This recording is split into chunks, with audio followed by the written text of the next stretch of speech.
Hello, and welcome to the Atlantic Council. My name is William Wexler. I'm the Senior Director of the Rafiq Hariri Center and Middle East Programs here. And I'm very excited to open this day of discussions on behalf of both the Atlantic Council and the Institute for International Political Studies in Italy to talk about the subject, new power dynamics in the MENA region after the Ukraine crisis. This subject is absolutely critical. The Ukraine crisis is affecting so many different issues and challenges, not just in Europe, but across the world and across the Middle East and North Africa. But before we begin those discussions, I think it's very important for us to pause for a moment and reflect on what is the most important story going on in North Africa today. The tremendous humanitarian crisis that's happening both in Morocco because of the earthquake and in Libya because of the floods that have taken so many lives, that have disrupted so many more, that have left people homeless, without their family members, and looking forward to months, years of real suffering. I know I speak for all of us, for both organizations, when we see the images that come up through our TV screens. It's truly horrifying, and we want to do everything that we can do. What we can do here is aid the people through our scholarship, through raising awareness of the challenges that they face, of encouraging the governments in question from outside to care about this and offer humanitarian assistance, and try over the longer term to deal with some of the underlying problems that have caused, in some cases, problems that were big enough to begin with to become even bigger over the long term. So I hope that that what we see from this terrible event is an inflection point to put more attention on the plight and the challenges of North Africa. And before we do anything else, I hope that you'll join me in just a brief moment of silence thinking about those victims.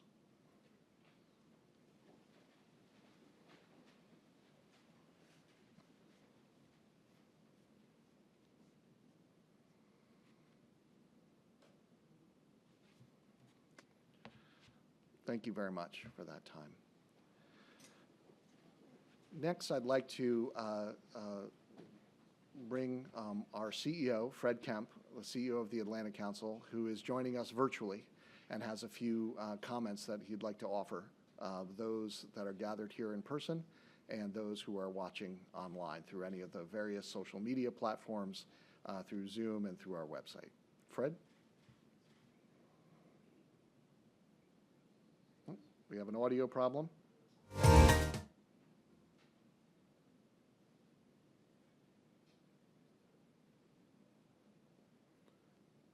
Partner of the Atlantic Council.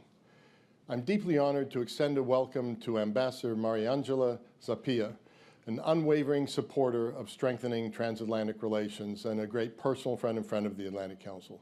She's a trailblazer as Italy's first female ambassador to the United States, having previously served as Italy's ambassador to NATO. We are also privileged to have with us Ambassador Giampiero Massolo, a long-standing friend of the Atlantic Council, personal friend, and esteemed International Advisory Board member. With a distinguished career in diplomacy, Ambassador Massolo currently serves as the president of the Institute for International Political Studies. Mariangela and Giampiero, it is wonderful to have you both here with us again. I'd also like to take this brief opportunity to thank the Atlantic Council staff who coordinated this event. Will Wexler, whose leadership of the Middle East programs has been so outstanding, Karim Mezran, and Elisa Pavia's effective guidance of North Africa program are what made this gathering possible. Karim has been a steadfast leader of these efforts for many years already. With that, let us transition to the heart of today's discussion.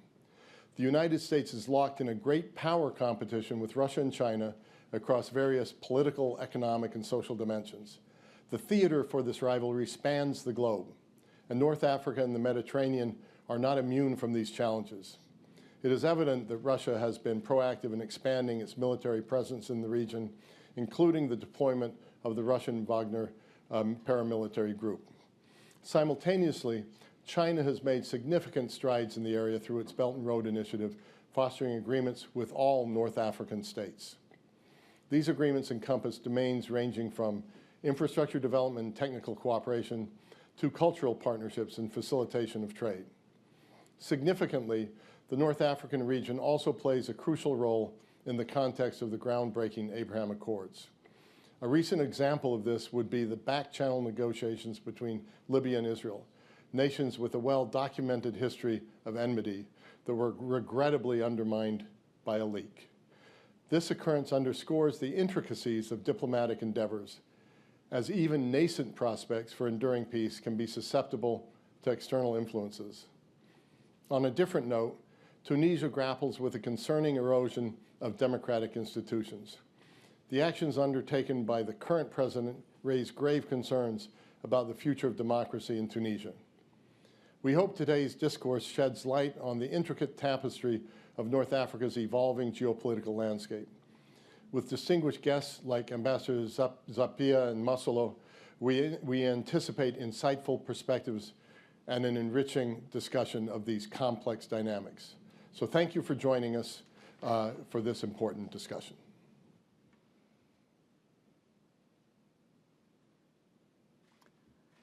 Good morning, everybody. I'm clearly not Mariangela Zappia, but Alessandra Gonzalez, the Deputy Chief of Mission at the Italian Embassy. Ambassador Zappia is currently in New York to assist the Italian delegation at the high-level week of the General Assembly, which will start tomorrow, and assisting a delegation which is led by Prime Minister Meloni and Vice Prime Minister and Minister of Foreign Affairs Tajani. So thank you very much to President Kemp, Ambassador Masolo, distinguished guests. We are all very grateful to the Atlantic Council for organizing this event, which serves as a traditional precursor to the upcoming 9th Med Dialogues taking place in Rome between November 2nd and November 4th.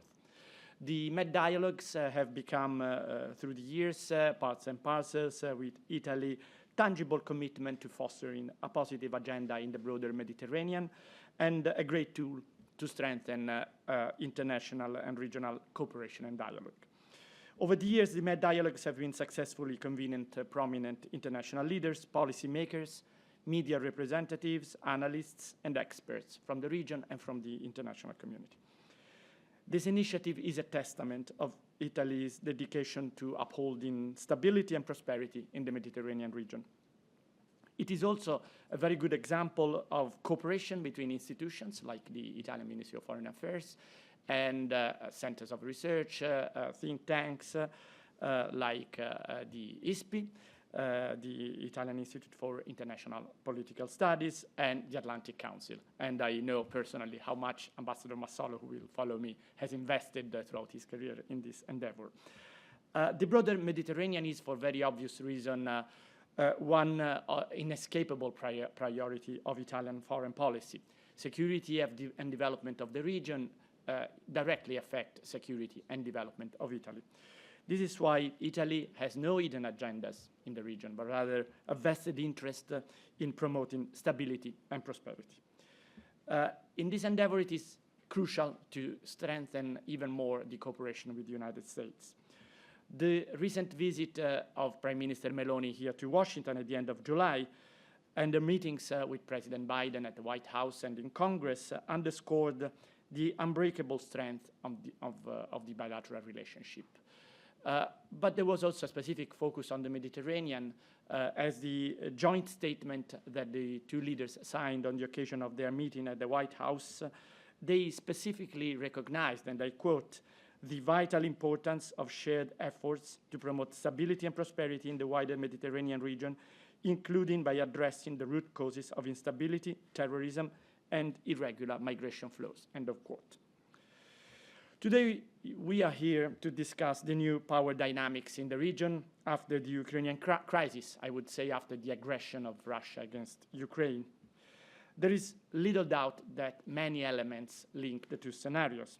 The overall challenge posed by Russia to the international order based on rules, the immediate repercussions on food security, the new reality and prospects of the international energy market, the presence of Wagner, which is today much more uncertain and unpredictable. But it is still necessary also to look at all these aspects, and I'm sure that this will happen during the debate, also taking into account the vulnerabilities of the region that are already there, the lack of institutional continuity and political stability, the need for more sustainable economic and social systems, the lack of valid opportunities for the youth, the threat posed by climate change, and I think the severe floods in eastern Libya were a stark reminder of the impact of climate change in the region, and I really want to express again our heartfelt condolences to our Libyan friends, and I would also like to remind the consequences of the earthquake in Morocco. These are incredible tragedies. The Italian government, led by Prime Minister Meloni, has not only confirmed the traditional focus of the Italian foreign policy on the broader Mediterranean, it has also very actively engaged in dialogue, in diplomacy throughout the region, and has launched very concrete initiatives. Let me just mention the International Conference on Migration and Development, which was held in Rome on July the 23rd, to gather consensus on a new comprehensive approach, the so-called Rome process, aimed at promoting partnerships between countries of origin, transit, and destination of migration, reduce the impact of climate change on displaced persons and refugees, combat transnational crimes, and especially human trafficking, and simultaneously promote economic growth, investments, and sustainable development across the region to fully unlock its potential. Italy's G7 presidency next year is a unique opportunity to help our main allies and partners and the international community to better and more effectively focus on the Mediterranean, emphasizing cooperation and partnership with our neighbors, committing to strengthen energy and digital connectivity, promoting respect for human rights. In other words, it is a great occasion to build bridges between the north and the south of the world, with a special focus on Africa through a model of partnership among equals. And I'm sure that also the ANGA, which is starting tomorrow, will discuss all these issues. So thank you very much for your attention. Looking forward to hearing from our esteemed panelists, and first of them, Ambassador Massolo, President of ISPI, former Secretary General of the Ministry of Foreign Affairs, I would like to stress, and many other things. Thank you very much.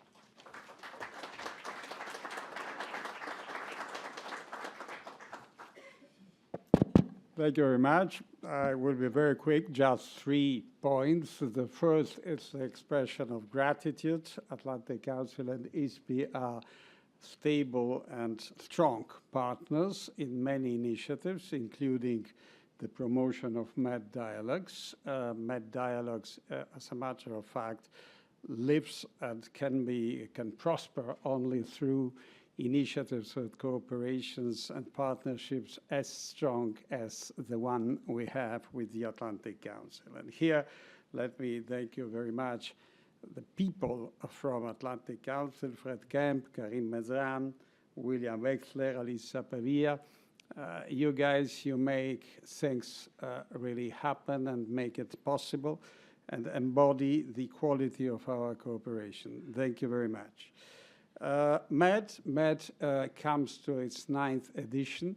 I started to sense that it is a viable and important initiative because starting from a certain period of time, we were not that much in a position of running after people saying, come to the next edition, but we were called saying, look, when is the next edition? So I started thinking that we were on the good path, and we consolidated this, actually also during the COVID period. The COVID period actually hampered the initiative and made it more difficult to bring it abroad, because MED is a year-long initiative from one edition to the other, and we bring MED organizing pre-MED conferences in the region and elsewhere in important locations. So I am really happy that we were able this year to come back to this habit And this conference is exactly one of those approaching conferences to our Met session that will be held this year, not beginning of December, but beginning of November, from the 2nd to the 4th of November. So my third point is, of course, twofold. On one side, also my mind and heart go to what is happening in Libya, what happened in Morocco, and really taking note of how deep are the implications, geoeconomic, geopolitical, social, stability-wise, etc., of natural phenomena. I think that we should take this increasingly in consideration. Pandemics and natural phenomena, geography, and in general, everything that strikes from a natural and unhelpable point of view need to be factored in our analysis and actually our studies. And I'm very happy and very glad that this is what we are going to do also today. It is incredible how crises, especially in the region, rapidly escalate from local to regional to global level. And this is exactly what we will be speaking today.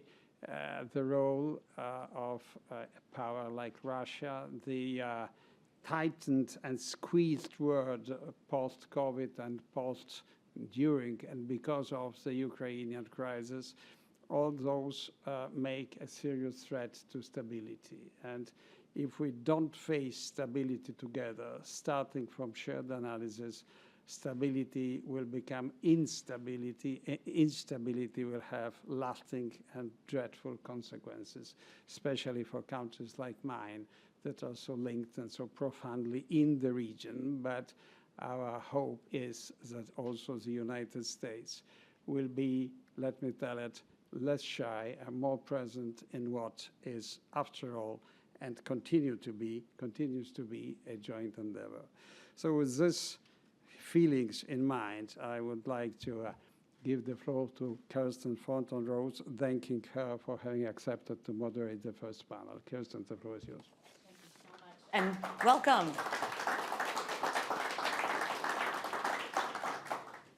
The first piece of the new power dynamics we are going to unpack today is how the competition for friends and influence in the Middle East and North Africa has been impacted by the conflict, impacted both by the decisions that nations are making and by the lessons that nations are learning.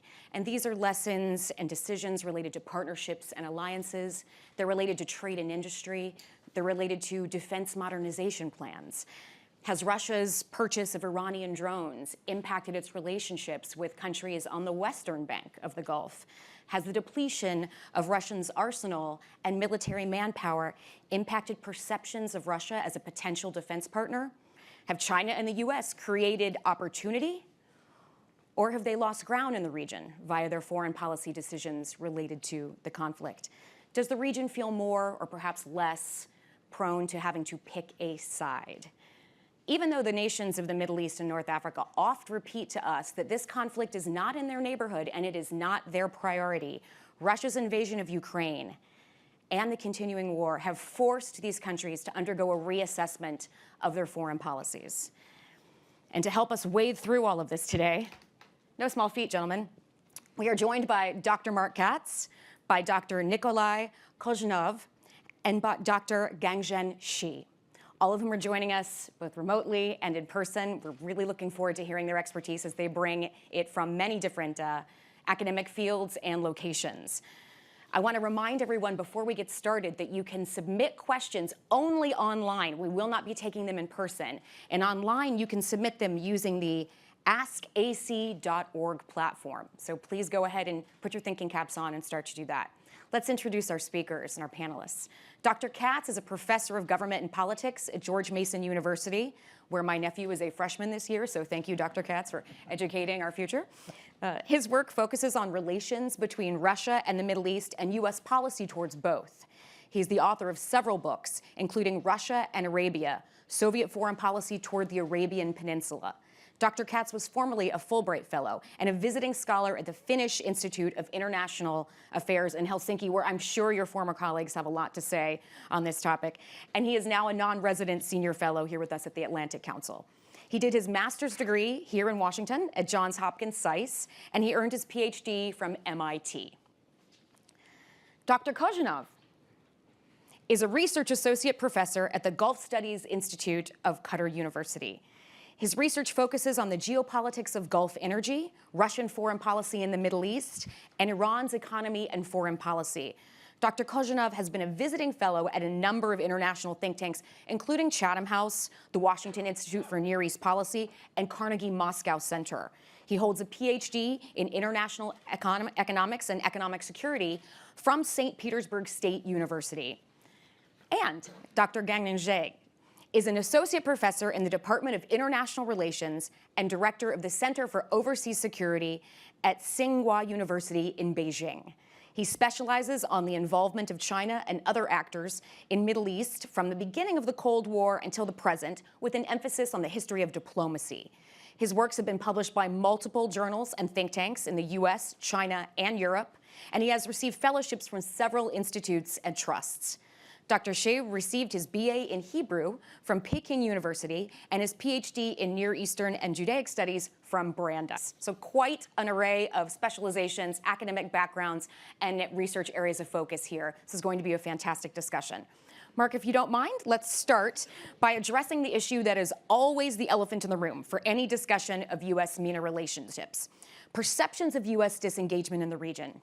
Despite the fact that the U.S. has spent the last year or more trying to make it clear in both word and deed that the U.S. remains committed, to what extent has the war in Ukraine changed relations between the U.S. and Gulf countries? Well, certainly I think at the beginning of the war there was a period of adjustment, shall we say, in terms of American perceptions of what was going on. I think there was an assumption that America's traditional allies would simply support the U.S. and see Russia as a threat, just as America's Western allies did. And I think there was a tremendous amount of surprise that this didn't happen. Now, of course, there was a lead up to this. Obviously, there was a lot of our Middle Eastern partners were not happy with what they considered to be lack of support with regard to Iran. And obviously there was the criticism of certain governments, certainly by candidate Biden, talking about making Saudi Arabia a pariah state. And when newly inaugurated President Biden actually releasing intelligence about the involvement of the Crown Prince of Saudi Arabia with regard to the unfortunate death of Adnan Khashoggi. And I think that this would only be, in other words, why do this if one isn't trying to actually undermine this person? And so I think when it came time that the U.S. wanted something from a lot of these allies, their reaction was, well, no, you haven't been giving us what we want, and why should we give you what you want? And quite frankly, we see Russia as a partner. And I think that there was just a period of adjustment that how the U.S. had to think about its allies, and that we weren't going to necessarily change their mind, but we had to work with these governments, and that I think slowly but surely we've been moving in a positive direction. Do you think that we are going to continue on this trajectory, or do you predict that there will be any changes in any of these alliances or decisions, anything that you see shaping up? Well, I think that just as the U.S. Had to undergo a period of adjustment of its expectations with regard to its Middle East partners, I think that a lot of the Middle East governments have had to undergo some adjustment with regard to their view of Russia in particular. And certainly I think that Russia's reliance on Iran for drones, in other words, it shows that Russia isn't going to be that much of a partner for them with regard to Iran. And in fact, maybe the Russian-Iranian partnership strengthens Iran vis-a-vis them. So I think that I think there's been a renewed appreciation that we all need one another, and that I would hope that we would continue on this path, because I think that it's a case of either we hang together or we hang separately. To that point, Nikolai, can you explain for us the evolution of Russia's interests in the MENA region since its invasion of Ukraine? Oh, yes, absolutely. And it's interesting. We are in the second year of Putin's aggression in Ukraine. And right now, we already can say that the initial expectations that Moscow presence in the Middle East will increase were false. So, will decrease, sorry, were false. Right now, we can say that in spite of all troubles, in spite of all initial setbacks that Russia indeed had in the region, Moscow managed to increase its presence. And it's largely explained by the fact that the meaning and importance of the region for Russia has substantially increased. First of all, at the political level, Moscow, Middle East became definitely a political arena where Russia could demonstrate to its domestic public and to the world that it has not been isolated yet. Second, it can also try to create loopholes in the sanctions regime that was imposed against Russia by the international community. And so far, we can acknowledge that, again, in spite of all troubles, Moscow managed to find its way out. Not to say that its economic leverage of influence, given the region dependence on the agricultural supplies from abroad, substantially increased. And for instance, we can already see that the growing dependence on Russian agricultural supplies in Egypt made Cairo being far more cautious in the statements that the Egyptian leadership is making about the Russian aggression in Ukraine. Not to say, of course, that the region suddenly turned its roles in terms of the Russian interest in the military-industrial sector. If previously Moscow considered Iran, for instance, as a main market, or as one of the markets for its arms supplies, right now Iran became an important supplier of weapons to Russia itself. And finally, we could see that the importance of informal connections between the Russian political and economic elite and the region increased, given the volume of those pro-Putin's tycoons who would like to escape living in Russia during difficult times, but who could not afford going to the West increased, and they moved to the Middle East, and you can see them right now being in the UAE, to a less extent in Qatar, and finding also their refuge here, but also increasing the impact and influence of Moscow on the ground. So, Nikolai, in addition to what you've covered on what the world needs from Russia and what Russians need in terms of places to hide their money and what Iran and Russia need from one another, is there anything that you would say the Gulf needs from Russia or North Africa needs from Russia? Anything that you think is impacting their calculus right now that we haven't already discussed? Well, first of all, we definitely should remember about Russia's cooperation with OPEC and OPEC+. Here, where the interests of both the region and Russia are overlapping, and in spite of the fact that Russian oil output is decreasing, Moscow still remains one of the most important players in the market. And cooperation with it in terms of the shaping of the price dynamic definitely has importance for the region. Second, I would say that we could see we should consider those progress in Russia's relations with the region credited not only to the Russian diplomacy and its active efforts here, but largely to the perception of the situation by the regional players. So they have extremely pragmatic attitude towards the conflict. They believe that they should not be in a hurry to get involved in it on any side. And they also believe that right now they can use Russia as a certain card in terms of improving its relations with the West as well. So from this point of view, well, the risks of Russia in the Middle East, they are mostly created not by the war itself, but rather by the growing, I would say, on the one hand, dependence of Russia on the regional players. Both in terms of the military supplies or in terms of the way how Russia is trying to manage its situation, its approaches towards Syria, and not only, and also in terms how the relations of the regional players are developing with the West. As again, we could see from the experience of the previous year and a half, Moscow positions can be weakened when the US government exercises enough persistence in persuading the regional players to be far more stricter about the deals with Russia. Excellent points. Let's turn to the third big competitor for power and influence in the region in terms of winning friends. Ganzhen, can you tell us, China was, on the face of it, the broker of a deal between Iran and Saudi Arabia this spring. China signed an economic agreement with Iran in 2021. And there's differing analysis on how China sees the Russian talks with North Korea about arms deals. What do these talks, what do these deals all tell us? What is China's calculus in the region? Okay, thank you, Kirsten. First of all, thanks. I want to thank Atlantic Council and SPI for having me here, although it's a pity that I'm not available to be here in person.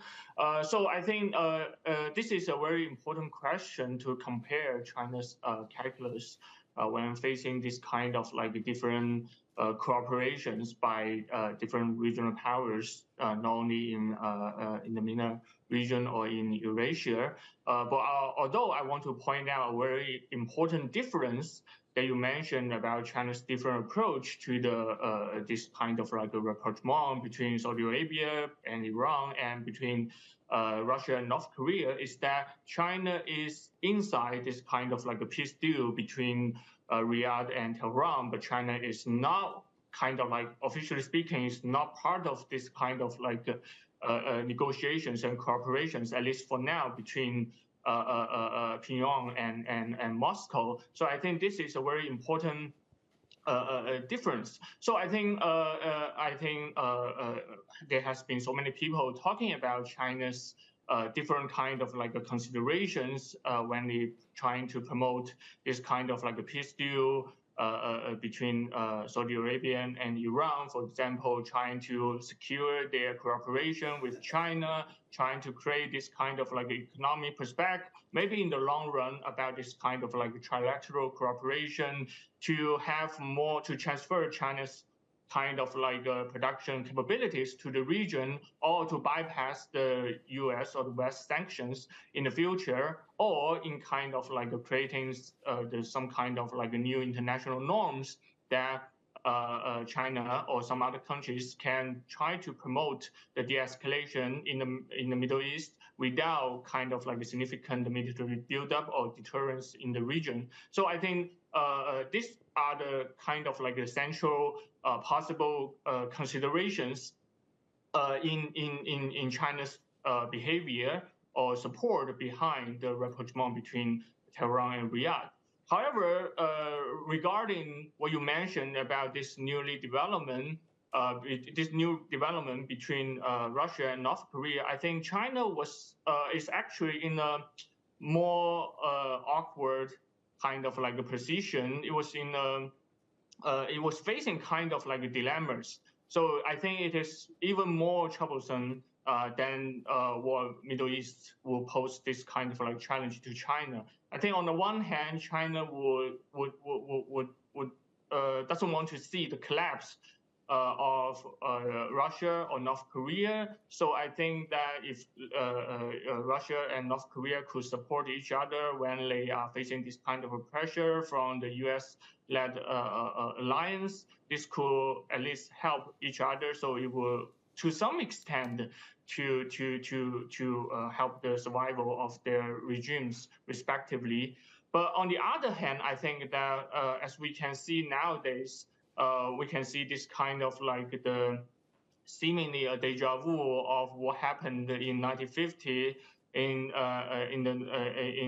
Northeast Asia, that the South Korea, Japan, and the United States on one side, and North Korea, Russia, and probably China on the other side. So this kind of like be a kind of like a trouble for China, because China doesn't want to see this kind of like intensification of regional confrontations. So I think this is has been a very important difference. And I think that both Russia and North Korea have this kind of like a mindset that they could use China as the safety net that in case there is a severe confrontations between them with the West or with the United States in particular, they could kind of expect China will come to their aid.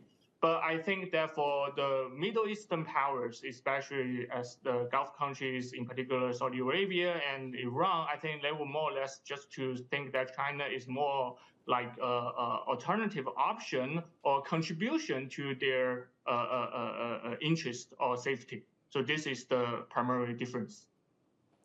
Fascinating. Mark, can we turn back to you based on what we just heard from Gengjie? How has the conflict in Ukraine affected the U.S. disengagement process when they know that there is perhaps an alternative seeking process going on in the region itself?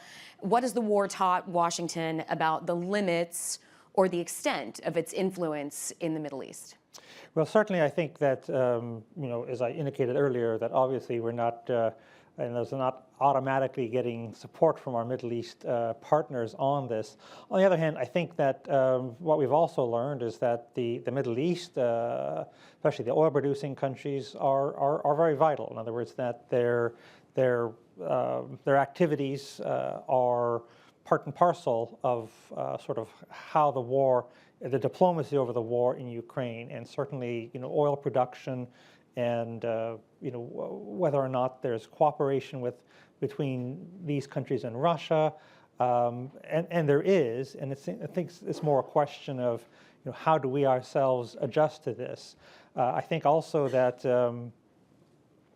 what we're seeing is that there has to be more, I think, a focus on realpolitik. In other words, that and I'm sorry that human rights can't be sort of the main element of the American foreign policy, as I think the Biden administration would actually like, but that we're involved in a conflict. We cannot get everything we want from everyone we want.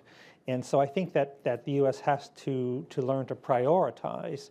And I think also the Middle Eastern countries have been prioritizing as well. In other words, that they have not come firmly on the support of the U.S. and Ukraine, but gradually they've been moving away from Russia. Certainly, I think that the Saudi-sponsored peace dialogue in August, I think, was a very interesting move. That finally, certain Middle Eastern governments that have been cooperating with Russia, that they've also started to see the Ukrainian side.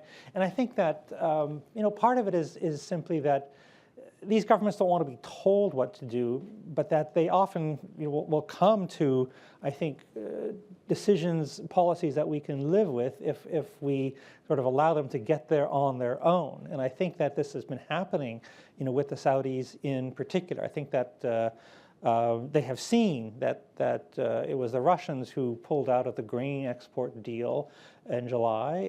Certainly, Putin has, tried very hard to blame the West for this. But I think Middle Eastern countries understand that this could have kept going on, and it was Putin himself. And this affects their interests very much.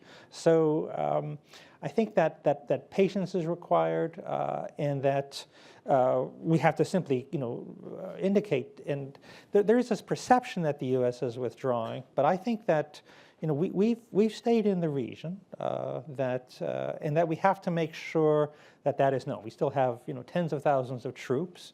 I don't think anyone else is going to be sending troops there. I don't think that. And what I think is interesting is that all the complaints that we've seen about the U.S., it's clear that the Saudis want to have a bilateral defense agreement, so it must not be so bad.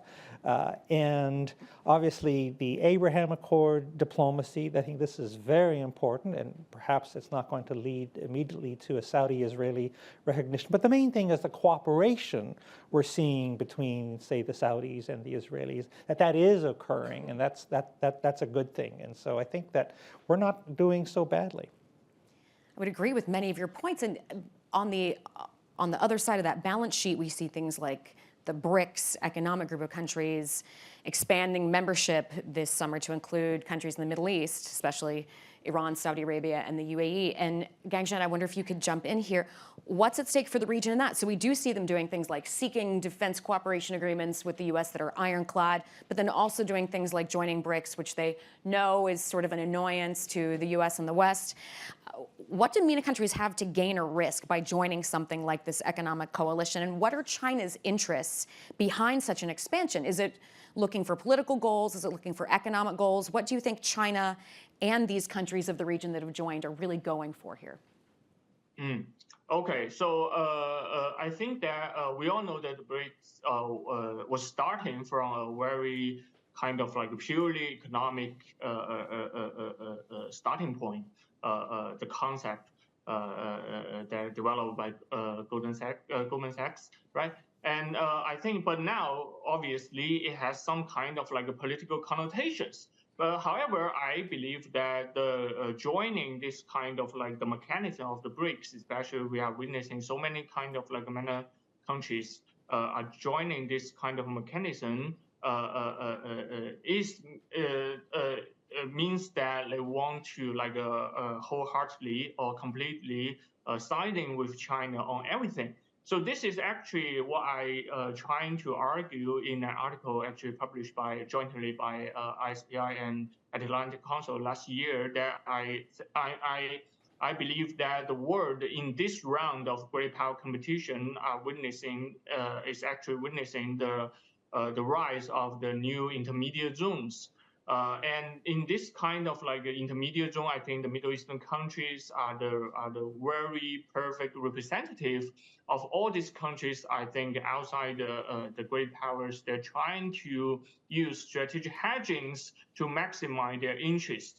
I think Middle Eastern countries are the perfect examples of this kind of like intermediate zones. But also, I think to some extent, the European countries and some kind of like Asian countries, Latin American countries are also doing the same thing, but to different degrees.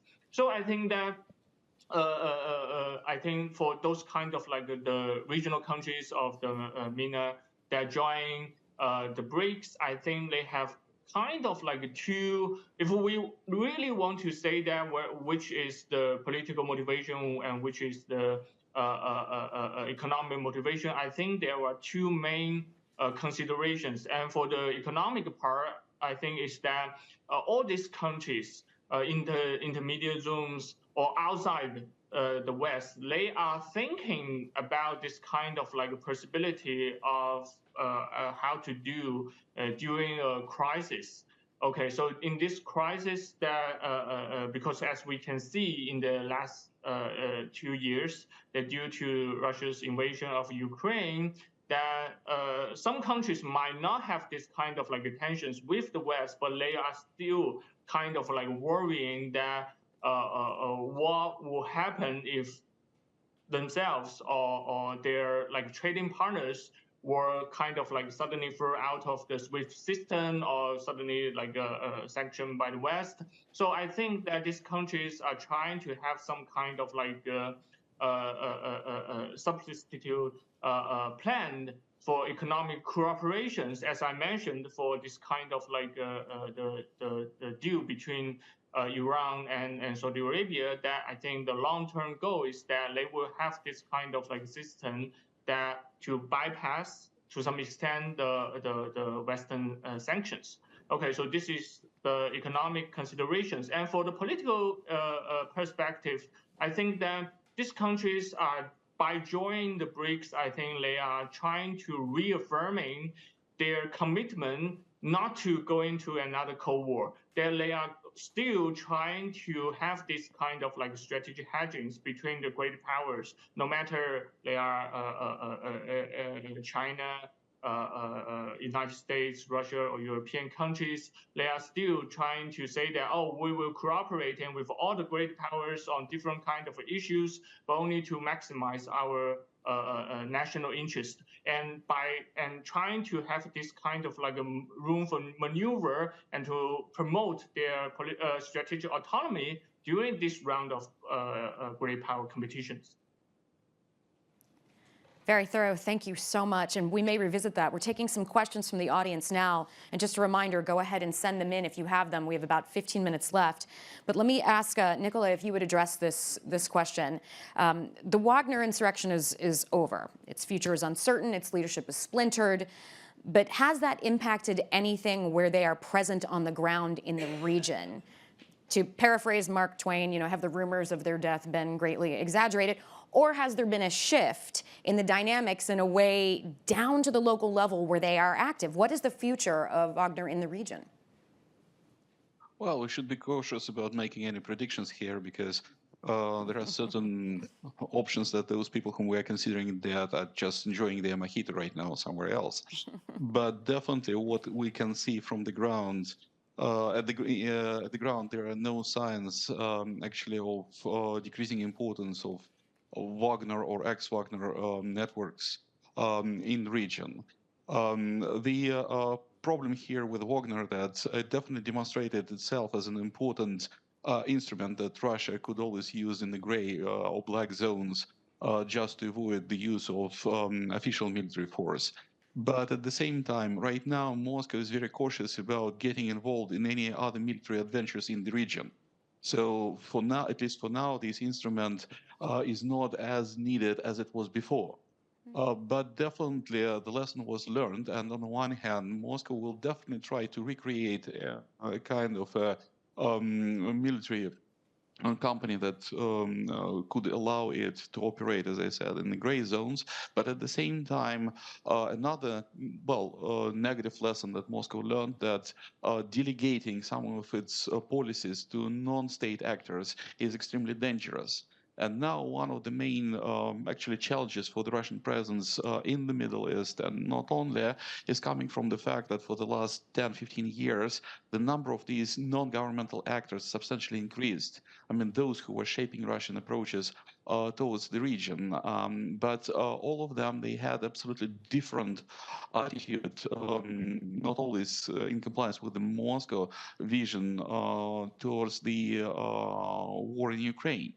And not all of them were ready and are ready to serve the Russians' need, or on the opposite, like Mr. Prigozhin, seeing their increasing importance, they are trying to behave differently and to dictate their will to the Kremlin, which also adds a certain factor of instability and unpredictability to the future of Russian presence in the region.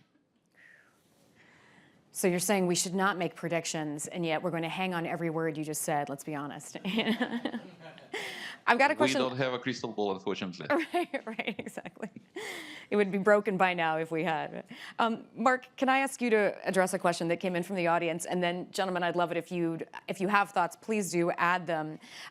What conditions would be required for the region to align more closely with the U.S. and the West? What is the U.S. missing? What could we do? Could the West in general do? I think that basically they would have to we'd have to deliver things that might be very politically difficult for us to do, and that is to essentially drop sort of any kind of criticism about human rights, democratization. In other words, that we are supporting these governments, that this is what they want. I think that during the Cold War, that America supported the status quo, the revolutionary Soviet Union, and for a time China were the disruptive powers. Now I think that at the present, Russia and China are status quo powers. They support the governments in office. The U.S. has traditionally done too, but we saw with regard to the Arab Spring, etc., that when the U.S. Sees it, there's a chance that it supports change. I'm not saying that we shouldn't do this, but it only works if it's going to be successful. And I think that certainly Putin has been able to portray the U.S. as a disruptive power in the region. And I think that we have to basically focus on what it is that we really want. In other words, that if what we really want is to avoid sort of the spread of Iranian influence, avoid disruption, in other words, that the downfall of the current governments is not going to lead to liberal democracy. It's probably going to lead to something far, far worse. And so then why why talk about this? And so I think that that's going to be something that the U.S. will have to, for them to move closer to the U.S., they're going to have to do to feel reassured about this. Also, I just think that that we're going to have to do more to help them when the Iranians or their allies launch attacks.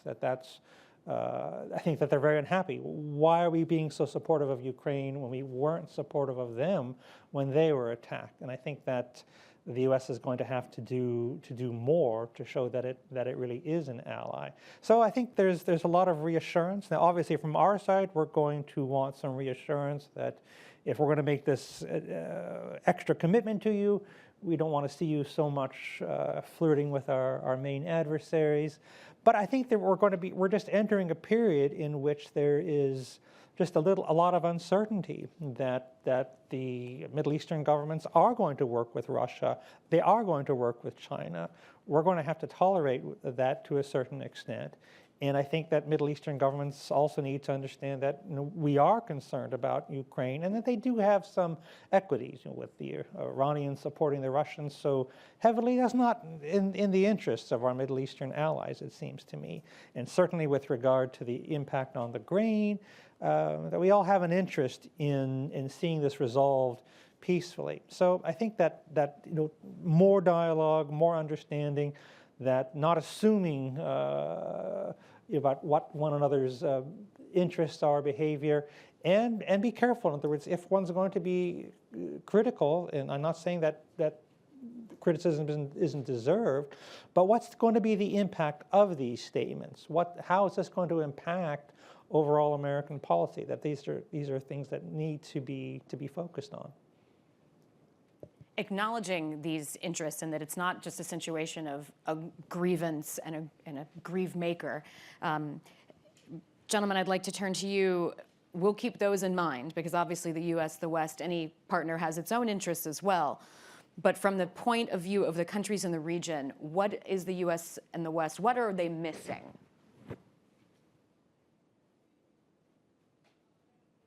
Okay, so my point of view is that I will have a more pessimistic attitude regarding the influence of great powers on the region. This is, I think that with this kind of the trend we are witnessing, that in this kind of like a digital age. And with this kind of the rise of the intermediate zone, I think the regional countries are gaining this kind of like upper hand when negotiating with all this kind of like great powers. And I think that they are trying to, as I mentioned before, they are trying to maximize their interests. So they will trying to cooperate with all this kind of like great powers in all these kind of like particular issues, and then it will kind of to some extent to diminish the overall control abilities of the extra regional powers on the regional affairs. As a comparison to the Cold War, we would say there's some kind of like many kind of like cases about whether there is a dog wag tail or tail wag dog, but predominantly speaking, I think that this kind of Moscow and Washington has this kind of like a very great importance on its regional allies during the Cold War. But I'm afraid that in the future, with such trend of developments, all these great powers will becoming this kind of like a service provider to the regional countries, more or less. Fascinating. Nikolai, anything to add? Well, I'm fully supporting what was said before by my colleagues. I just wanted to draw attention to the fact that we have certain disparity between or difference between the political discourse that we have in the region about the fallouts of the conflict and the discourse on its economic impact. Whereas in the political sphere, definitely we see that the majority of regional players, they see no alternative to the US as the important allies, the ally number one. Then in the economic sphere, there are certain concerns with the fact that there is an ongoing weaponization of the economic relations. And at least if we're talking about the GCC, the Arab monarchies of the Gulf, they are quite scared that the sanctions that they see being imposed on Russia, one day they might in a certain way be imposed against them, or somehow their economic interests might be undermining with the fall of the liberal model of economic relations that's now also falling prey of the securitization of economic relations in Europe, in the West.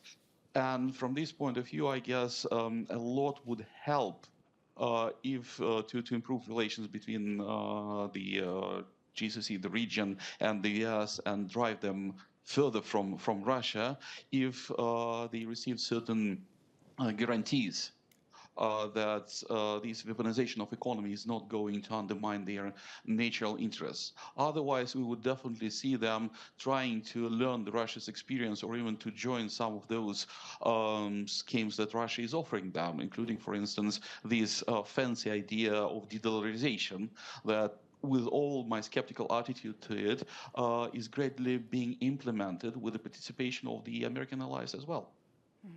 Really great point. We're going to do a blitzkrieg round here. Last questions, about a minute each. I would like to encapsulate all of your thinking, and I'm going to ask you to do something a little bit difficult. Mark, we'll start with you, give you guys another 30 seconds, 1 minute to think about it.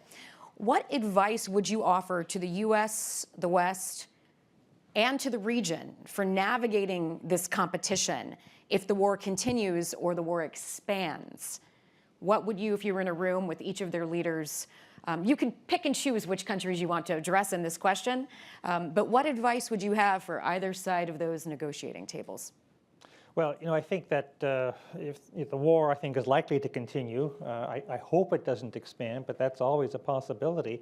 One thing I think is for sure is that what I think everyone is finding is that these issues can't be compartmentalized. In other words, there's not simply the war in Ukraine and then the situation in the Gulf and the situation in East Asia, that they are linked. And I think that as time goes on, that what we're seeing is is more of an alliance. Certainly, Russia, Iran, North Korea, that there is linkage between these, and that I think we're going to need some kind of accommodation. In other words, if the certain countries want our help against Iran, we're going to need some more help from them with regard to Ukraine, and they should, because obviously the Russian-Iranian cooperation is not ultimately in their interest. So I'd hope that there will be dialogue about this in particular.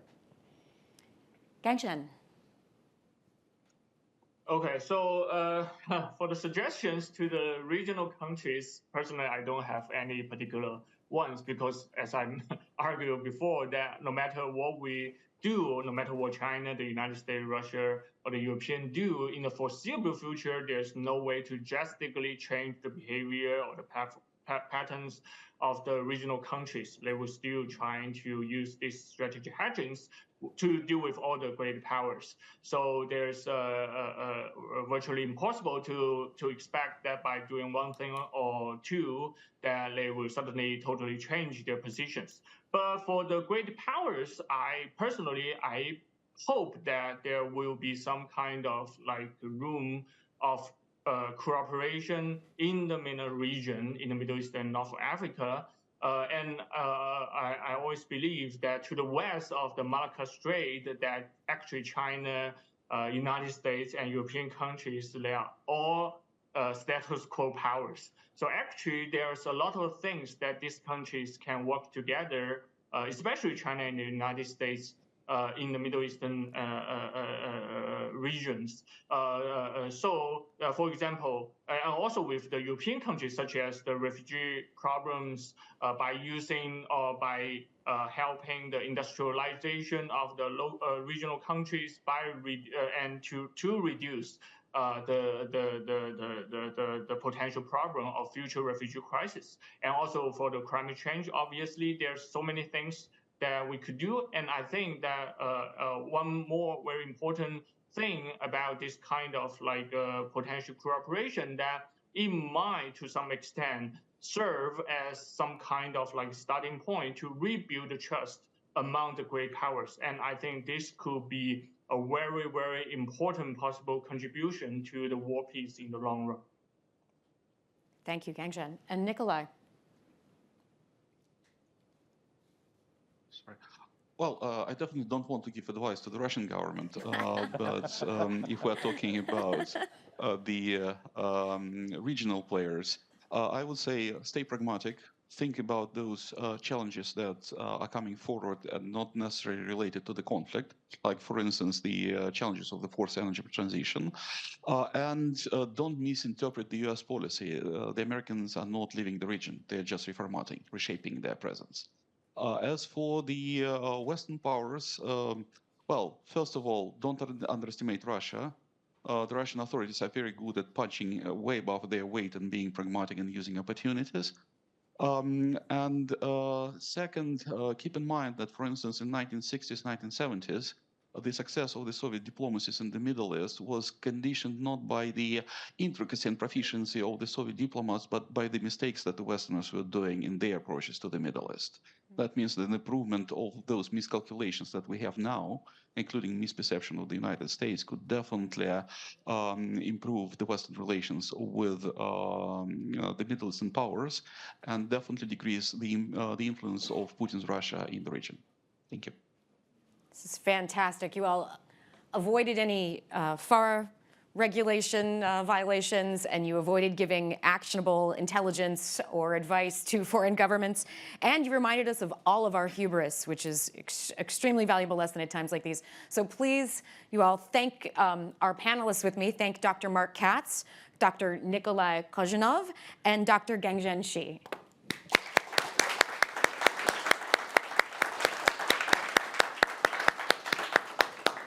We will take a 10-minute break and reconvene.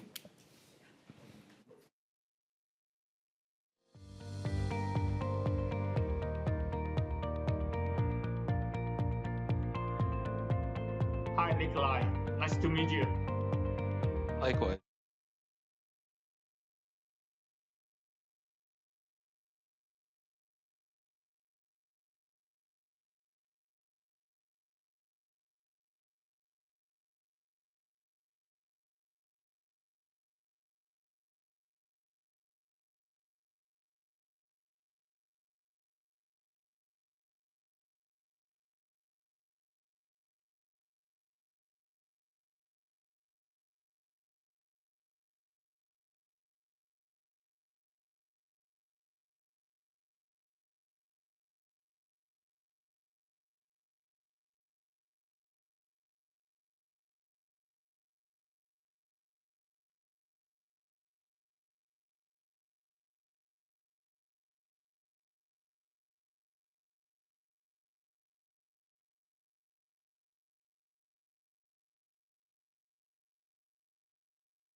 Good morning to everyone. Good morning to our audience and speakers.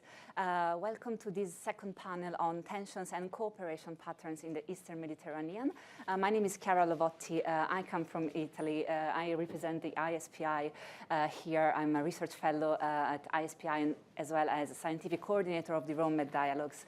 And I want to echo Ambassador Massolo's words of gratitude to our friends and partners here at the AC for making this event possible for our long-standing partnerships.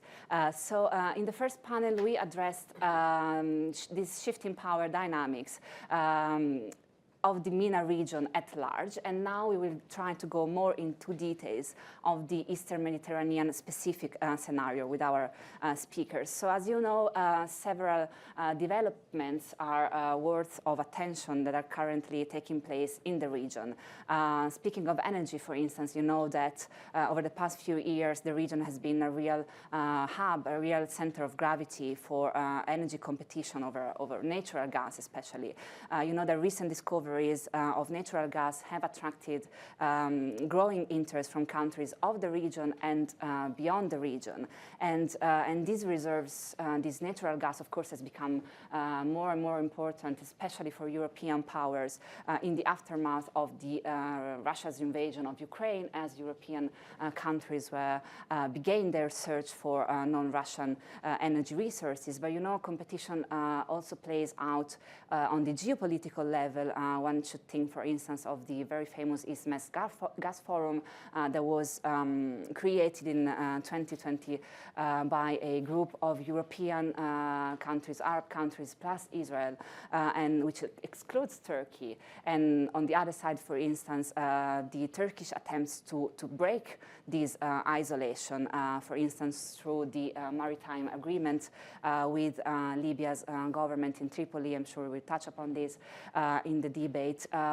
So competition, energy competition, geopolitical competition, but over the past couple of years especially, there have been signals, more or less mild, of an increased cooperation, even political detente, over the Eastern Mediterranean region.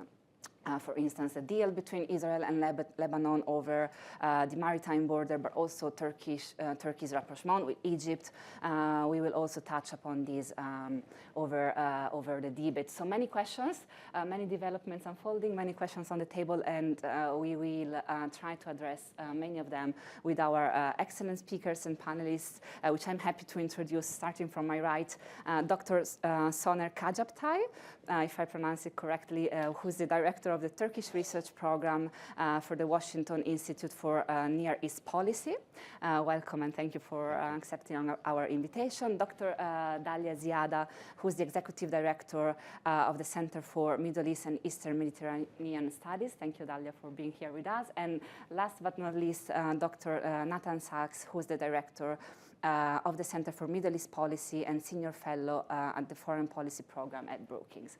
So thank you, all of you, for being here with us and helping us navigating these questions and the dynamics pertaining particularly to the Eastern Mediterranean region.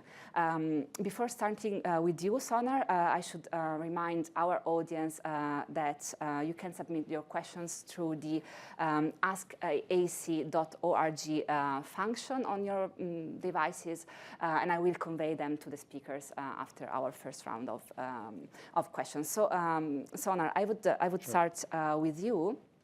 Turkey, of course, in the Eastern Mediterranean scenario is one of the main players, is a key player for the geopolitical dynamics of the region. Can you please help us shed light on Turkey's role currently in the area?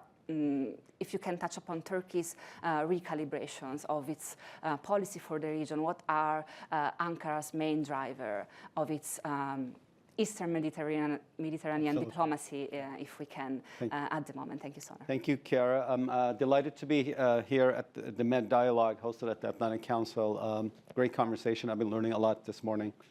So the question is on Turkey's recalibration. I think it's the right way to frame it. Erdogan is pivoting again. He's done a number of pivots in the last 2 decades since he took Turkey's helm prime minister and then as president. And the new pivot, I think, has a U.S. angle that sort of links to East Med dynamics, but the East Med pivot is really the most fascinating one. Kind of to understand the pivot, I think we have to look at how Turkey's policies in the Arab uprisings, specifically its singular support to the Muslim Brotherhood in Egypt, and Hamas in Gaza, left it isolated in the East Med. Turkey's ties with Israel ruptured, its ties with Egypt ruptured. And so its old adversaries, Greece and Cyprus, started to link with its new adversaries, Egypt and Israel, sorry. And these 4 countries were building new fora and alliances every month, every year, always excluding Turkey. So I think Ankara started to see itself as being isolated in the East Med by a Greek, Cypriot, Israeli, Egyptian axis. And Turkey's response to this was to interfere in Libya's civil war, driven by the perception that if Libya was under a Turkey-friendly government from Tripoli, the internationally recognized government, then it could be Turkey's maritime neighbor in the East Mediterranean. And if Turkey and Libya are maritime neighbors, that means Turkey can break this axis running from Athens across the Mediterranean to Israel. That policy worked. I think a lot of people were dismissive of Turkey's intervention in Libya. The Tripoli not only did not fall to the force of General Haftar, who at one time was backed by the Emiratis, Egyptians, as well as politically Greece and even France, but also I think Turkey's efforts kind of stabilized the Tripoli government. And here I think Turkey and Italy had overlapping interests, of course. But broadly speaking, I would say not only did the Tripoli government not fall, but also it signed an exclusive economic zone agreement with Turkey, which makes Libya and Turkey neighbors. This counters Greece's and Cyprus's own visions of how far their EEZs reach out. These EEZs overlap inevitably, and I think Greece and Turkey mutually deny each other maritime space. But anyhow, broadly speaking, I would say the intervention in Libya allowed Turkey to not be blocked in the East Med. That was the first part of the pivot, military. And quite impressive because, as I said, not only Turkish military made an amazing comeback, impressive comeback from the coup attempt of 2016, but it defeated these quite significant forces that were also at one time beefed up with the Wagner's army, Chinese drones. So basically, it was quite a coalition and constellation. That was the military part. Now comes the political part, where Turkey realized that it has to break this four-country axis. So it went on a charm offensive towards the Egyptians and the Israelis. The Egyptian part has been the toughest. I think I would say that the way I see is Egypt and Israel now, I think they're part of a new constellation in the Middle East. I would call it the new Middle Eastern Quad. It also includes UAE and Saudi Arabia.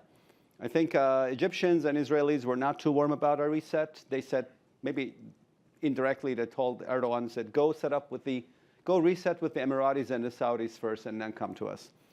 Turkey reset with Emiratis and Saudis. Israelis came next. Egypt was the last piece. We just saw that a visit has been announced after Erdogan met Sisi for the first time in 10 years.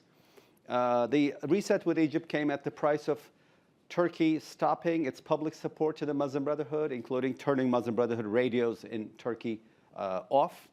But more importantly, agreeing to some kind of a power-sharing deal in Libya. With Egypt considers eastern Libya as its backyard, strategically speaking, and I think Turkey basically said, fine, you can have influence in the east if we get to have influence in the west. So that piece also worked. That's part of the recalibration. The last piece is the most interesting one because it was the least expected. It is a reset with Greece. This came after escalated rhetoric between Turkey and Athens in the last few years and some near collisions of naval forces and other unfortunate incidents. The earthquake, a sad and tragic event in Turkey, of course, a huge natural disaster, resulted in Greece being one of the first countries to fly in assistance. I think that allowed Erdogan to have a reset with Greece verbally. Escalatory rhetoric disappeared. New foreign minister Hakan Fidan met his counterpart. I think his tweet in Turkish and English was one of the most friendly tweets that the Turkish bureaucrat has put up in terms of regarding ties with Greece in a long time, in living memory. And now Erdogan-Mitsotakis meeting, of course, it's all warming things up. It links ultimately, I think, Erdogan's reset or attempt to reset with the United States. I think he sees that because U.S.-Greek ties have improved so much within the background of deterioration of Greek U.S.-Turkish ties, Turkey kind of is trying to rebalance this triangular relationship, which is also how I think, before I finish, Turkey sees that it wants to re-establish a balance in its relationship with Israel, vice the Israeli-Greek relationship. So Greek-Israeli ties throughout the Cold War were not in great shape. And Turkey was Israel's best friend in the East Med among NATO allies. And after Turkish-Israeli ties ruptured in 2010, Greece quickly moved in to fill in the vacuum left behind by Turkey. And I think Greece's foreign policy elites, in my view, should be given a Nobel Foreign Policy Prize because they saw this opening and they filled it up quite fast. And Turkey realized that it was the developments between Greece and Israel, the improvement of ties was coming at the expense of Turkey's presence in the region. So it's trying to reset with Israel, also in order to balance off against the improvement in Greek-Israeli ties. Though I think unlike the U.S. view of the East Med, where the U.S. doesn't want to put all eggs into one basket, U.S.-Greek ties have never been better, in my view, in recent memory. But I think Washington still wants to kind of keep Turkish-U.S. ties also strong. I think the Israeli view was kind of more skeptical.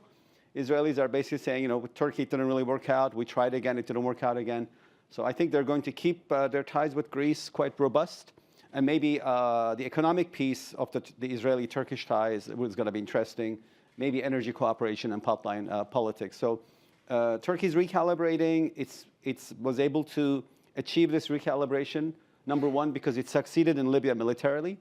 Number two, because it was able to kind of finally court Israelis and Egyptians for a reset.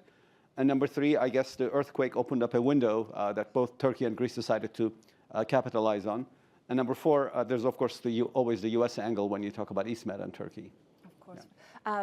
Soner, very quick follow-up questions before going to Dalia. You said, and I agree, the U.S. is intent in maintaining good ties with Turkey. Do you think that is also due to, of course, Turkish role in NATO and the close contacts that sometimes, the link, the tie, President Erdogan and President Putin. I mean, Turkey has a very good relation with Russia, despite being in NATO. But it has been one of the few. It was one of the few, the only actor that could have, for instance, mediated the wheat deal, which is now it's not going very well. But do you think that the U.S. needs to keep those ties close and flourishing is also due to balancing with regard to Russia's ties to Russia? Absolutely. So I think that the view in Washington, especially since President Erdogan won elections again, and I think he's basically president for life, the view in Washington is that the White House has kind of digested this reality. And so the White House has realized that Turkey is a NATO ally, and it's also a middle power that occasionally can punch above its weight. So it can complicate things for Washington. So it's better to kind of reset ties with Turkey and improve than allow the ties to deteriorate further. And Turkey is a country that has multiple identities, right? I mean, if it's a Middle Eastern country, it's the only Middle Eastern country that's a Black Sea power. If it's a European country, it's the only European country that borders Iran. So it can never have one thing exclusive. And I think the understanding is that the new Turkey will probably place multiple identities simultaneously. So in the Ukraine war, Turkey is pro-Ukrainian, supports Ukraine militarily, but it's not anti-Russian. It's kept his ties with Russia open economically. I think Washington's view is perhaps, engage Turkey and keep it closer. And I guess that's also informed by the post-elections the dynamics in Turkey. So I don't think that's Washington sees this as an alternative to the very strong and robust and positive nature of U.S.-Greek ties. So U.S.-Greek ties are in excellent shape, probably never been better in decades, if not since the beginning of the Cold War, perhaps. But there's also another element. I think while Greece is a significant ally, has lots of capabilities, its strategic depth is not the same as of Turkey's. Greece is an East Med power. It's a Balkan power. If you stretch it, it's a Near Eastern power. But it's not a Caucasus power, Persian Gulf power, Middle Eastern power, Eurasian power, Black Sea power. And I think the understanding is maybe while U.S.-Greece ties are robust and continue to build up, you also need to build up U.S.-Greek ties because that allows U.S. the ability to project power in areas where Turkey is a significant player. I would say Washington's view of Turkey is evolving into one that Turkey is now seen as a hedging power. It's a middle power. It's also a NATO ally. It's probably the only NATO ally that also has these attributes. Hungary makes things difficult for the U.S. occasionally, but it's hard to describe it as a middle power.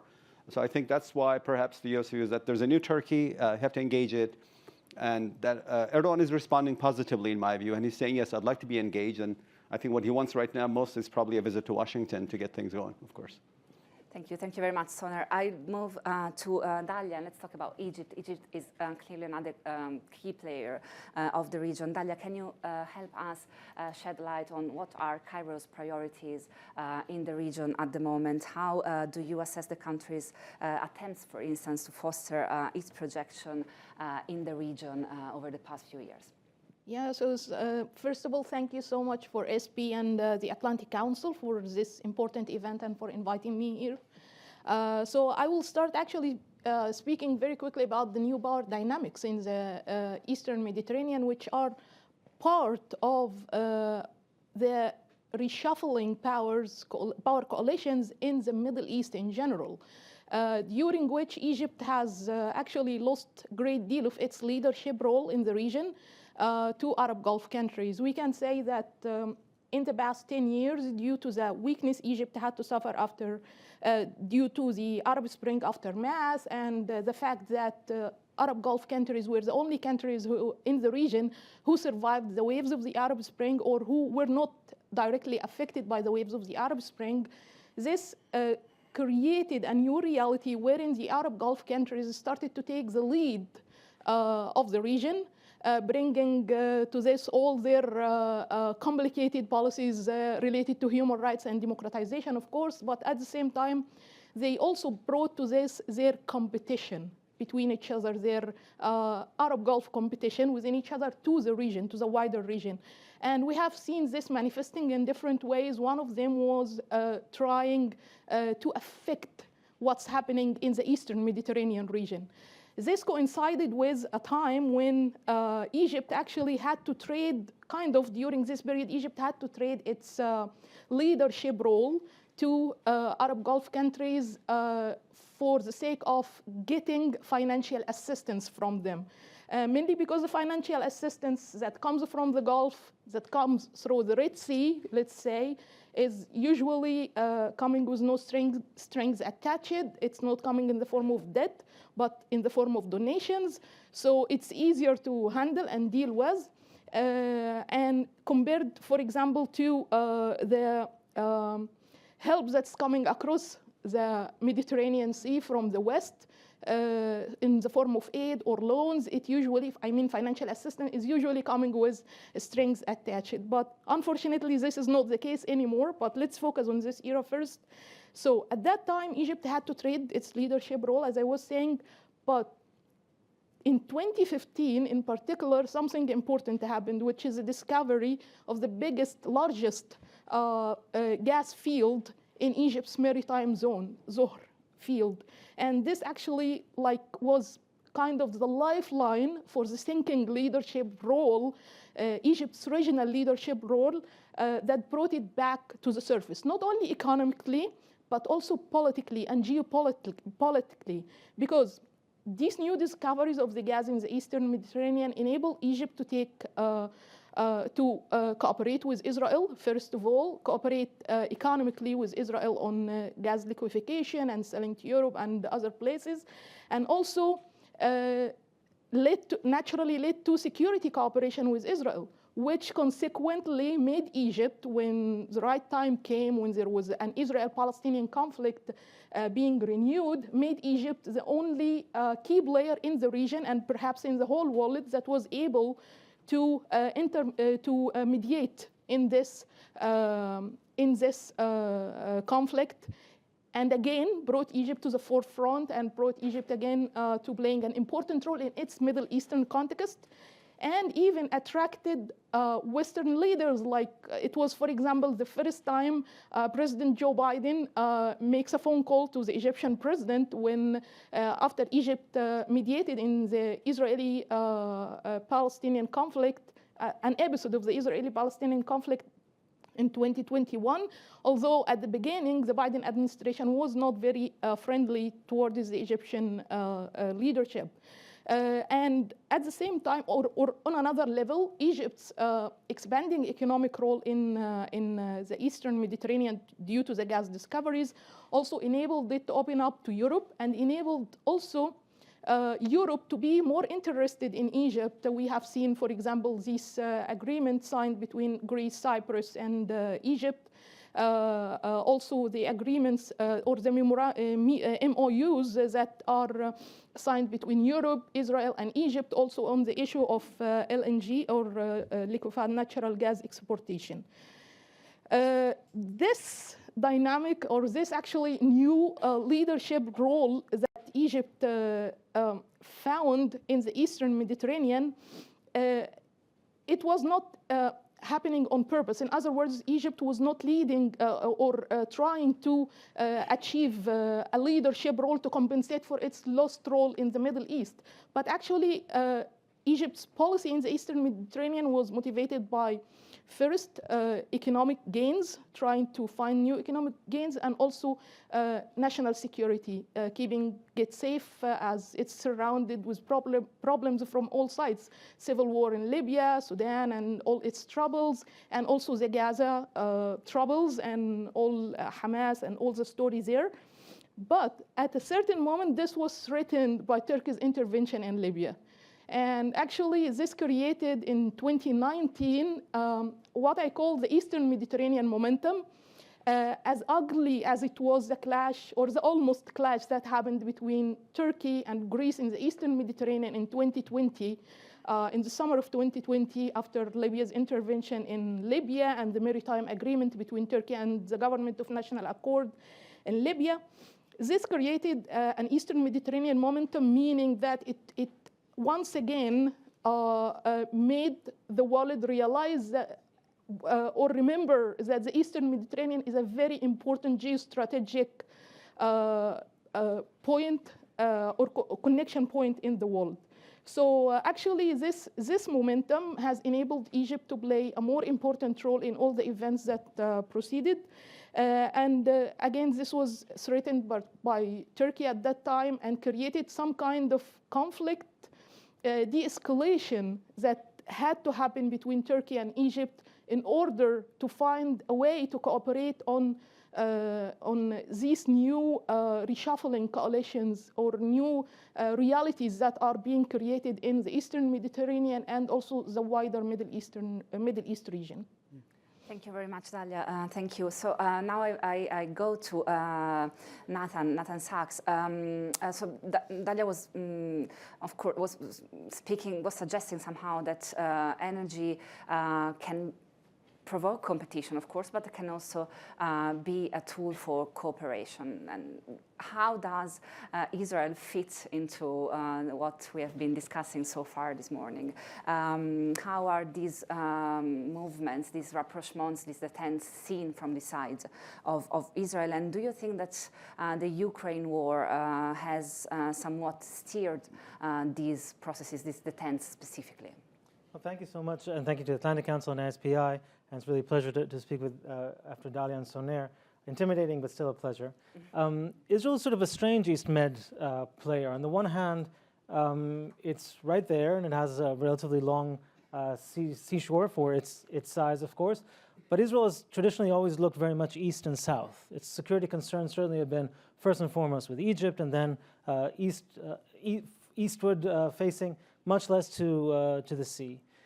That still, of course, it's an East Med player, and like the case with Egypt, the gas finds in Israel's EEZ transformed a lot of the way Israel behaves with the region.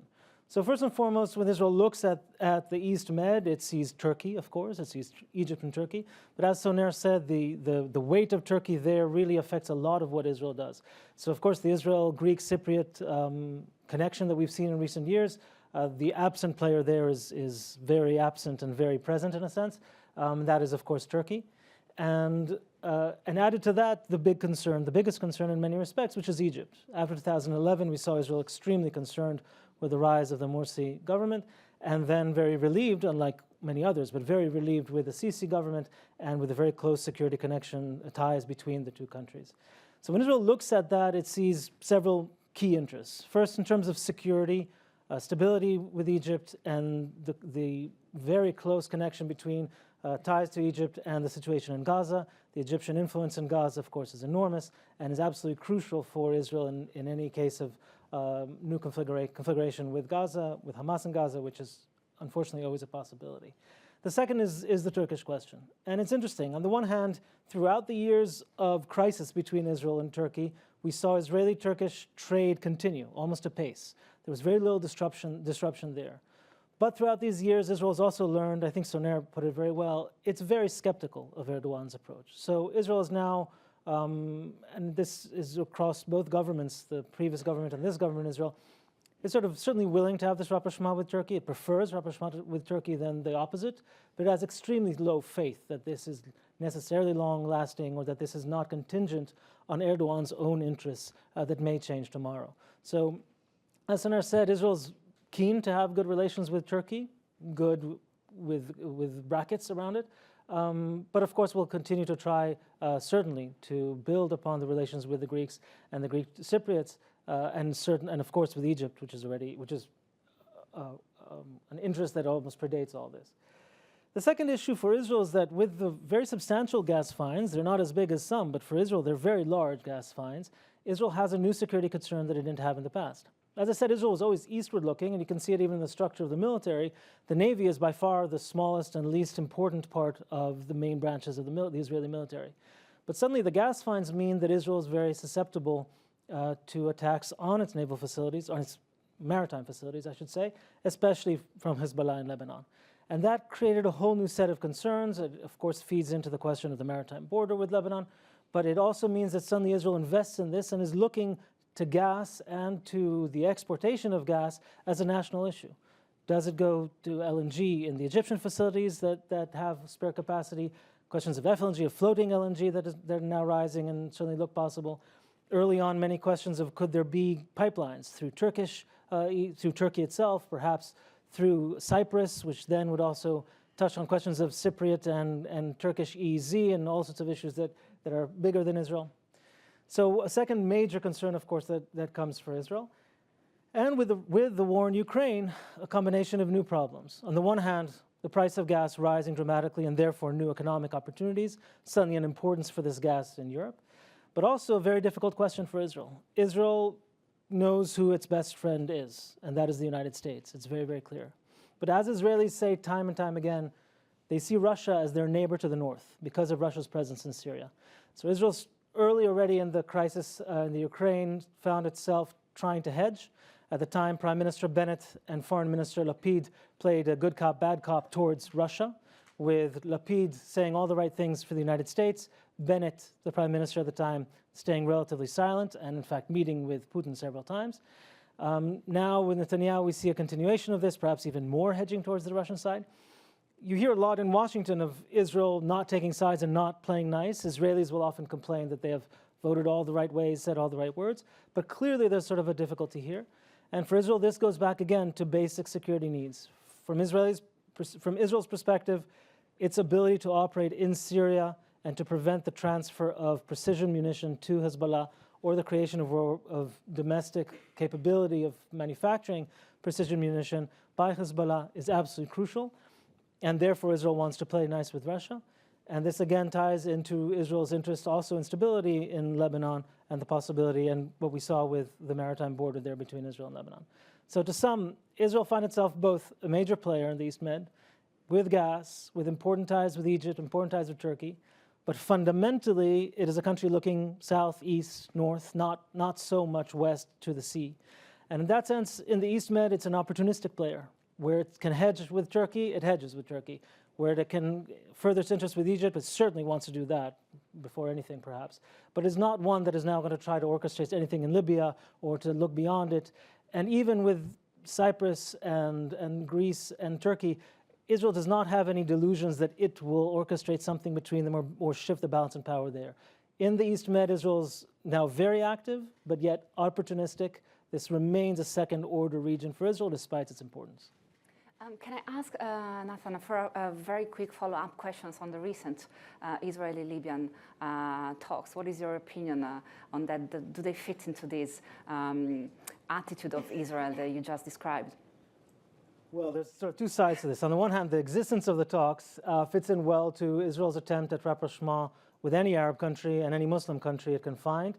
Israel's sort of, the current Israeli government's interest on this is to further all these relations and especially so long as it can punt or set aside the Palestinian question. So any rapprochement it can have without, in its view, paying a price on the Palestinian issue, it is happy to do. And so there's no, from the Israeli perspective, there's no compromise in speaking to Libya or anyone else. They're happy to do it so long as they don't have to grant any rights to the Palestinians. The second aspect of that, however, so from the Israeli perspective, it's less news. I think it's more news on the Libyan side. The second aspect of that was the leak of the actual event by the outgoing foreign minister, Eli Cohen, which in Israel was seen correctly as a fiasco, one that of course put the foreign minister, now the former foreign minister, in personal jeopardy and in fact now in exile. And that was seen in Israel as it should, as a fiasco, but also as something that may, to a certain degree, hurt Israel's attempts at broader rapprochement. Of course, all this is under the big umbrella that the big goal for Israel right now is not Libya, it's not Indonesia, it's not anyone else, it's the crown jewel, which would be Saudi Arabia, with the hope, the Israeli hope that after Saudi Arabia, many other parts, certainly Indonesia or others, might follow. Thank you, Nathan, for your answer. In the meantime, we opened to Q&A from our audience, and I got a question for you, Dalia, I suppose, since it speaks of Egypt.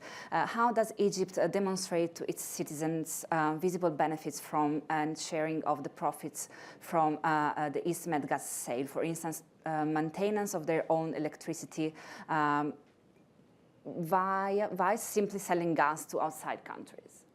Oh, that's an interesting question, and coming at a time when are experiencing electricity cuts almost every day. Not almost, every day, actually, there are electricity cuts, and they are being justified by not there is enough fuel for the electricity producing station, despite what was seen earlier about that we have an extra electricity production and now it's being exported to other regional countries. And Egypt actually have sometimes used this extra electricity production to bargain deals with regional countries, either in Africa or in the Eastern Mediterranean or across even the Middle East and the Levant region. But unfortunately, this was a huge disappointment to many citizens recently to see that most of what's being said is not true. What's happening now is that actually Egypt is suffering a severe economic problem. I don't think we have not seen before, not in my generation, not in my parents' or even grandparents' generation, have seen what we are going through right now economically in Egypt.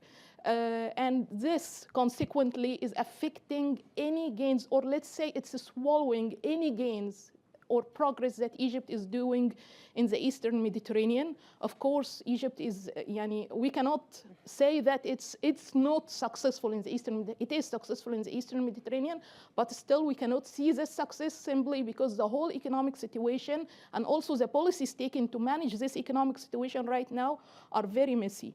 So of course, this is going to also, speaking about our new power dynamics, this could sooner or later actually affect Egypt's power to continue to play this regional role or being even attractive to allies either in its own region, in the Arab region. We have seen recently, for example, two of Egypt's best allies in the region, Saudi Arabia and the United Arab Emirates, deciding not to continue assisting the Egyptian government financially, which exposed now the Egyptian government to more and more problems and higher debts and great shortage in the current account, great deficit, I mean, in the current account. So all these problems together may sooner or later affect Egypt's regional role.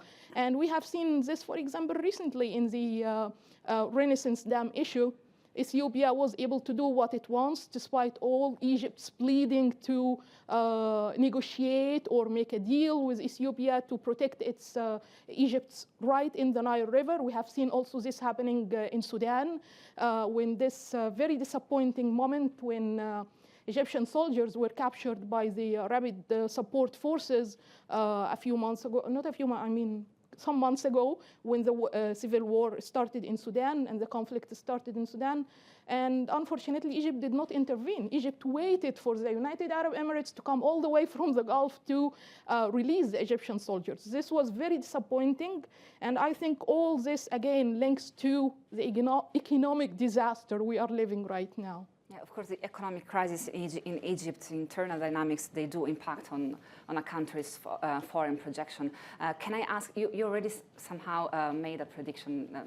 You are not depicting a very positive situation, of course, for the country, but what do you think it could happen if Egypt, we hope not, it won't be the case, but if Egypt had to economically fail, if this disaster, economic disaster of the country had to grow, how could this impact on the country's role in the region and beyond the region? I don't know, for instance, if Egypt couldn't get any more funds from Gulf countries, from other, what could happen? You somehow already depicted a very bad situation, but and we don't have crystal balls, but what do you think it could happen? I don't think actually Arab Gulf countries will intervene again to rescue Egypt from its situation.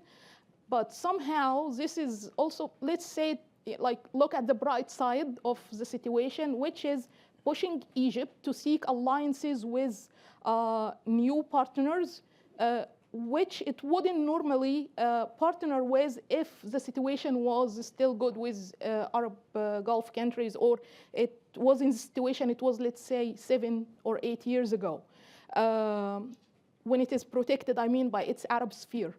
Now, for example, we are seeing very good progress in the rapprochement process between Egypt and Turkey, which is, I think, wonderful and will open a lot of economic opportunities for both countries. Because actually, despite the fact that there was all these diplomatic tensions that has been going on for years, the economic relationship stayed very good. Right now, there are plans actually to enhance economic cooperation and take it to new levels.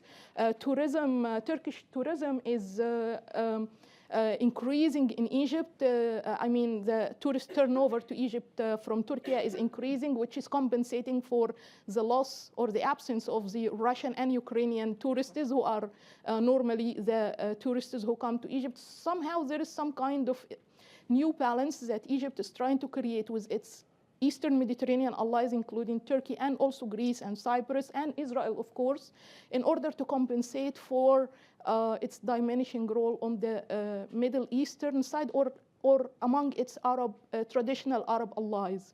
At the same time, also, we are seeing Egypt a little bit deviating towards China, India, and Russia, which was discussed in the previous panel with lots of details. But I think Egypt's going to this side is simply seeking to find new resources for financing. That does not come with the strings attached of human rights and democratization that comes from the West. So somehow Egypt will find a way, but actually the challenge here is that we are having in a few months a presidential election. I believe this presidential election will not go as easy as we are expecting it should be. There is like the whole scene right now tells that we may see surprises in this election. So what happens in the next few months will definitely determine Egypt's internal politics and also Egypt's regional role on the short and long term. Thank you, Dalia. I won't ask you about the elections, don't worry, any prediction on that. So I got another question from the audience for Soner. I think you can read it with me if you want. Turkey has reset its foreign policy and self-identity with its neighbors routinely over the years. How is this different? Is it because of Erdogan's for life presidency? Not exactly. I think it's because Erdogan is resetting again. He's made many pivots along his career. The first 10 years, he was an internationalist, pursued EU accession. That didn't move forward, mainly because of France and Germany objecting to full membership for Turkey, and Erdogan decided it wasn't worth it. Arab uprisings provided an opportunity. At the time, the economy in Turkey was doing phenomenal, and so kind of this can-do attitude allowed Erdogan to think that Turkey could single-handedly shape the outcome of the events in the Arab uprisings in Egypt and in Syria. It didn't work out so well for Turkey. In Egypt, its support for brotherhood left it completely isolated across the Arab world, and of course, its intervention in Syria put it at odds with Russia and Iran, its historic nemesis and regional competitor, respectively. And that policy, I think, was also bookended by an economic crisis that came in just before the pandemic and was compounded by the pandemic. So now he's doing his second big pivot in his career. If the first one was to make Turkey a standalone power in the Middle East, the second one is informed by this desire that Turkey is economically integrated with the West, but politically it can be on its own. So he's going for deepening of customs union with the European Union, better ties with Washington, so the markets will be comforted to invest in Turkey. But all this is still informed by Erdogan's vision that Turkey should be a standalone power, embracing its multiple identities. And I think the resets with the Gulf countries have helped Turkey economically. A lot of money went into Turkey's economy before the elections. I think the Saudis and Emiratis both helped Erdogan win the elections, and that suggests stronger ties going forward with them. So I would say I followed Erdogan's career for about 2 decades. He's kept me employed. I feel like this is the new pivot in his career where he's going for a new foreign policy vision where it's a middle power, economically part of the West, politically on its own, and it punches above its weight because it has a military that's made a spectacular comeback from the coup attempt, and also its drones that help it. I think that's what allows Turkey to punch above its weight. The drones helped Turkey win the war in Libya. Significant victory, given that at one point General Haftar's army was backed by the Egyptian and UAE militaries, politically supported by Greece and France, and had Wagner's army and Chinese drones, and Turkey was able to push back against all those. So I think Erdogan's felt slightly vindicated on the political side. And he's saying, yeah, sometimes I'm isolated, but I can make up for missing political power with hard power. Maybe that's kind of the definition of the new Turkey. Thank you very much, Soner. I think we have time for a very last question for Nathan, turning to Israel-Saudi normalization specifically. So what does this mean for President Biden specifically? We know what Israel has to gain from this process. We know what the Saudis have to gain from this process. But for President Biden, who has tense relations with both MBS and Netanyahu, what is his main interest in seeing this deal come to fruition? You have about 1 minute and a half. Oh, it's easy. Very easy. I'll say first, it's a good question that's been asked more than once in Washington in the past few months. So I think the answer is partial. I think the answer is that it's mixed. There are a few different things. One is an interest in simply a major, and this would be a major international achievement. And of course, domestic politics in the United States are not lost on anyone. So an attempt to enter an election year with what really genuinely would be a major success in the region. Secondly, it fits very well with an American vision of the Middle East, where the United States has not abandoned the Middle East by any means, but it has shifted away from the past 20 years and moved to a position where it wants to work kind of by, with, and through its partners in the region. And these partners would be first and foremost Israel and these exact Arab countries. And so if they can get along well, if it can create a bloc there, it makes it easier for the United States to partly step aside and work with these countries in projecting its power, but not necessarily with as many Americans on the line. And the third, I'd say there are important, very important people in the administration for whom this is not so much about the Middle East as it is about great power competition. It's about the question of, would Saudi Arabia do some of these things with China, especially the civilian nuclear side, and can one cement Saudi Arabia together with Israel in a group that doesn't oppose China but isn't more in the American camp. So that kind of thinking exists as well. We just saw in the G20 the announcement of the India, Middle East, Europe corridor that includes Saudi Arabia and names Israel very explicitly. There is that vision as well. So it's an answer that has 3 parts, which usually means it's not a very concrete answer. I think that's how it's viewed. There are different people in Washington with different views that for some have pointed to what's now been a very energetic attempt to pursue this, not without many detractors, not without many people who ask this question with a strong sense of skepticism. Thank you very much, Nathan, for your answer. There was another question for Dalia, but I think you already answered to that because it's about Egypt's socioeconomic challenges and how they will impact. So that has been covered. So I've done my job. You speakers have been excellent and helped us navigate through the complexity of this region and gave very precise perspectives on 3 of its main key players. So while I remind you that we are now going to a 10-minute break, please join me for a round of applause to our panelists. No, thank you.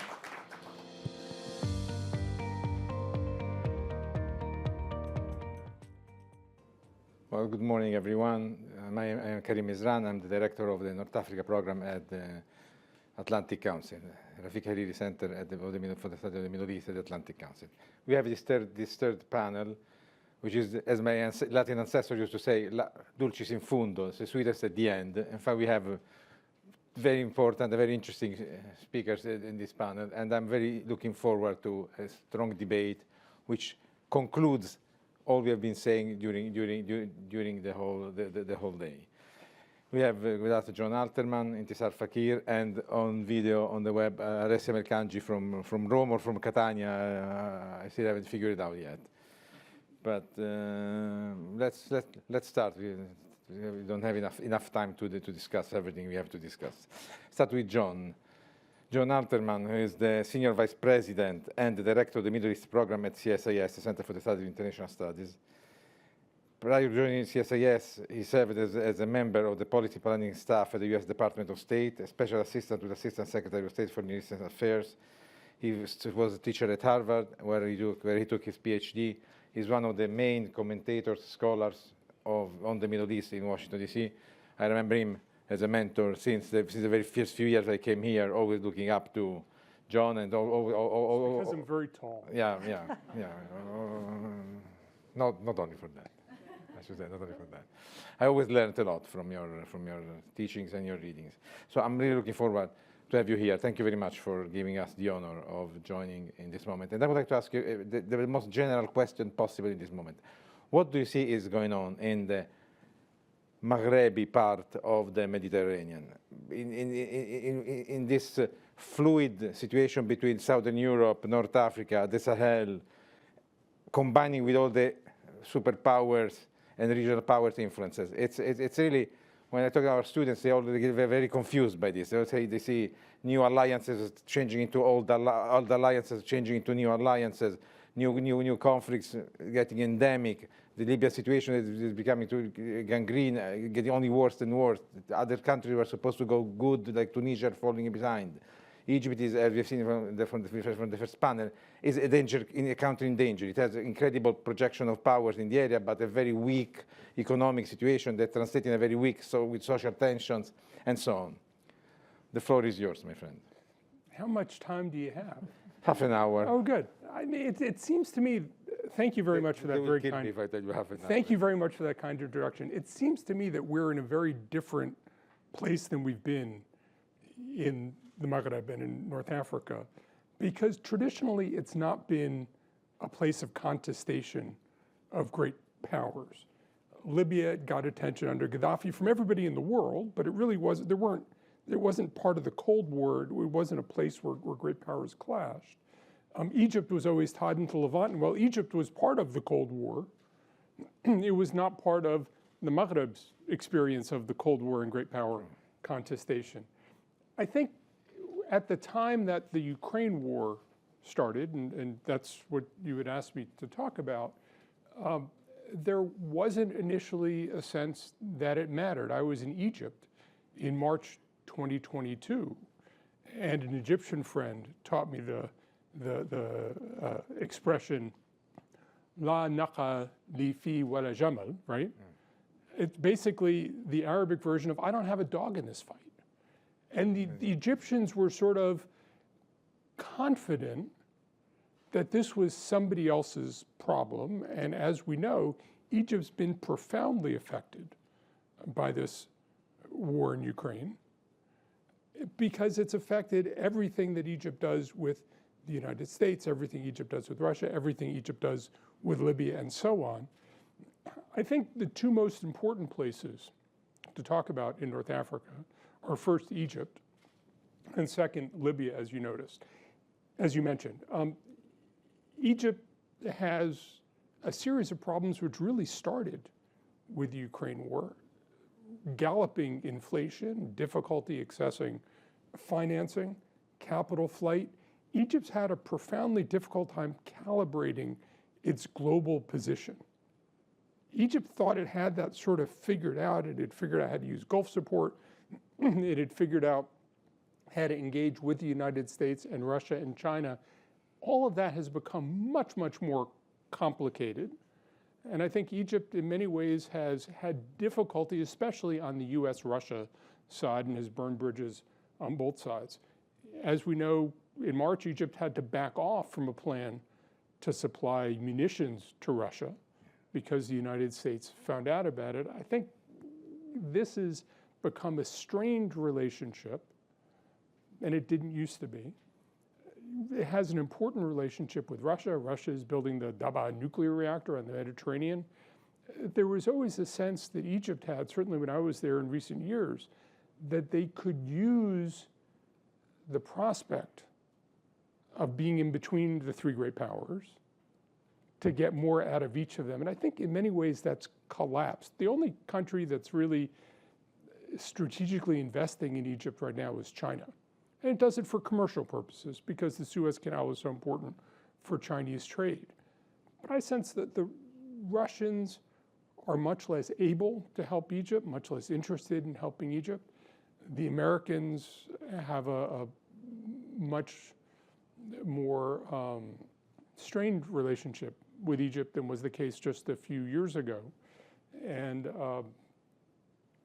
I think we are seeing the Ukraine war exacerbating Egypt's difficulty finding its position in the world. Some of that has to do with Egypt's position in Libya. And Egypt saw itself as the kingmaker in Libya, saw itself working with, leveraging Emirati support to help Khalifa Haftar establish control over the country. That whole operation has sort of fallen apart, as we heard in the previous panel. But it seems to me that one of the other things that's gone on is that a lot of Russia's efforts in Libya, which were significant, were tied to the Wagner group, which has itself gone through its own transformation. We're not sure. It doesn't seem to me that Russia's interests in Libya have changed, but the instruments of Russian influence have changed. How that will affect Russia's actions in the country, how it will affect Egyptian investments in Libya, it seems to me it's all become quite convoluted. I'm not sure Egypt also, given the size of its internal problems, really has the bandwidth to invest in Libya going forward as it has in the past. Turkey has profound internal problems.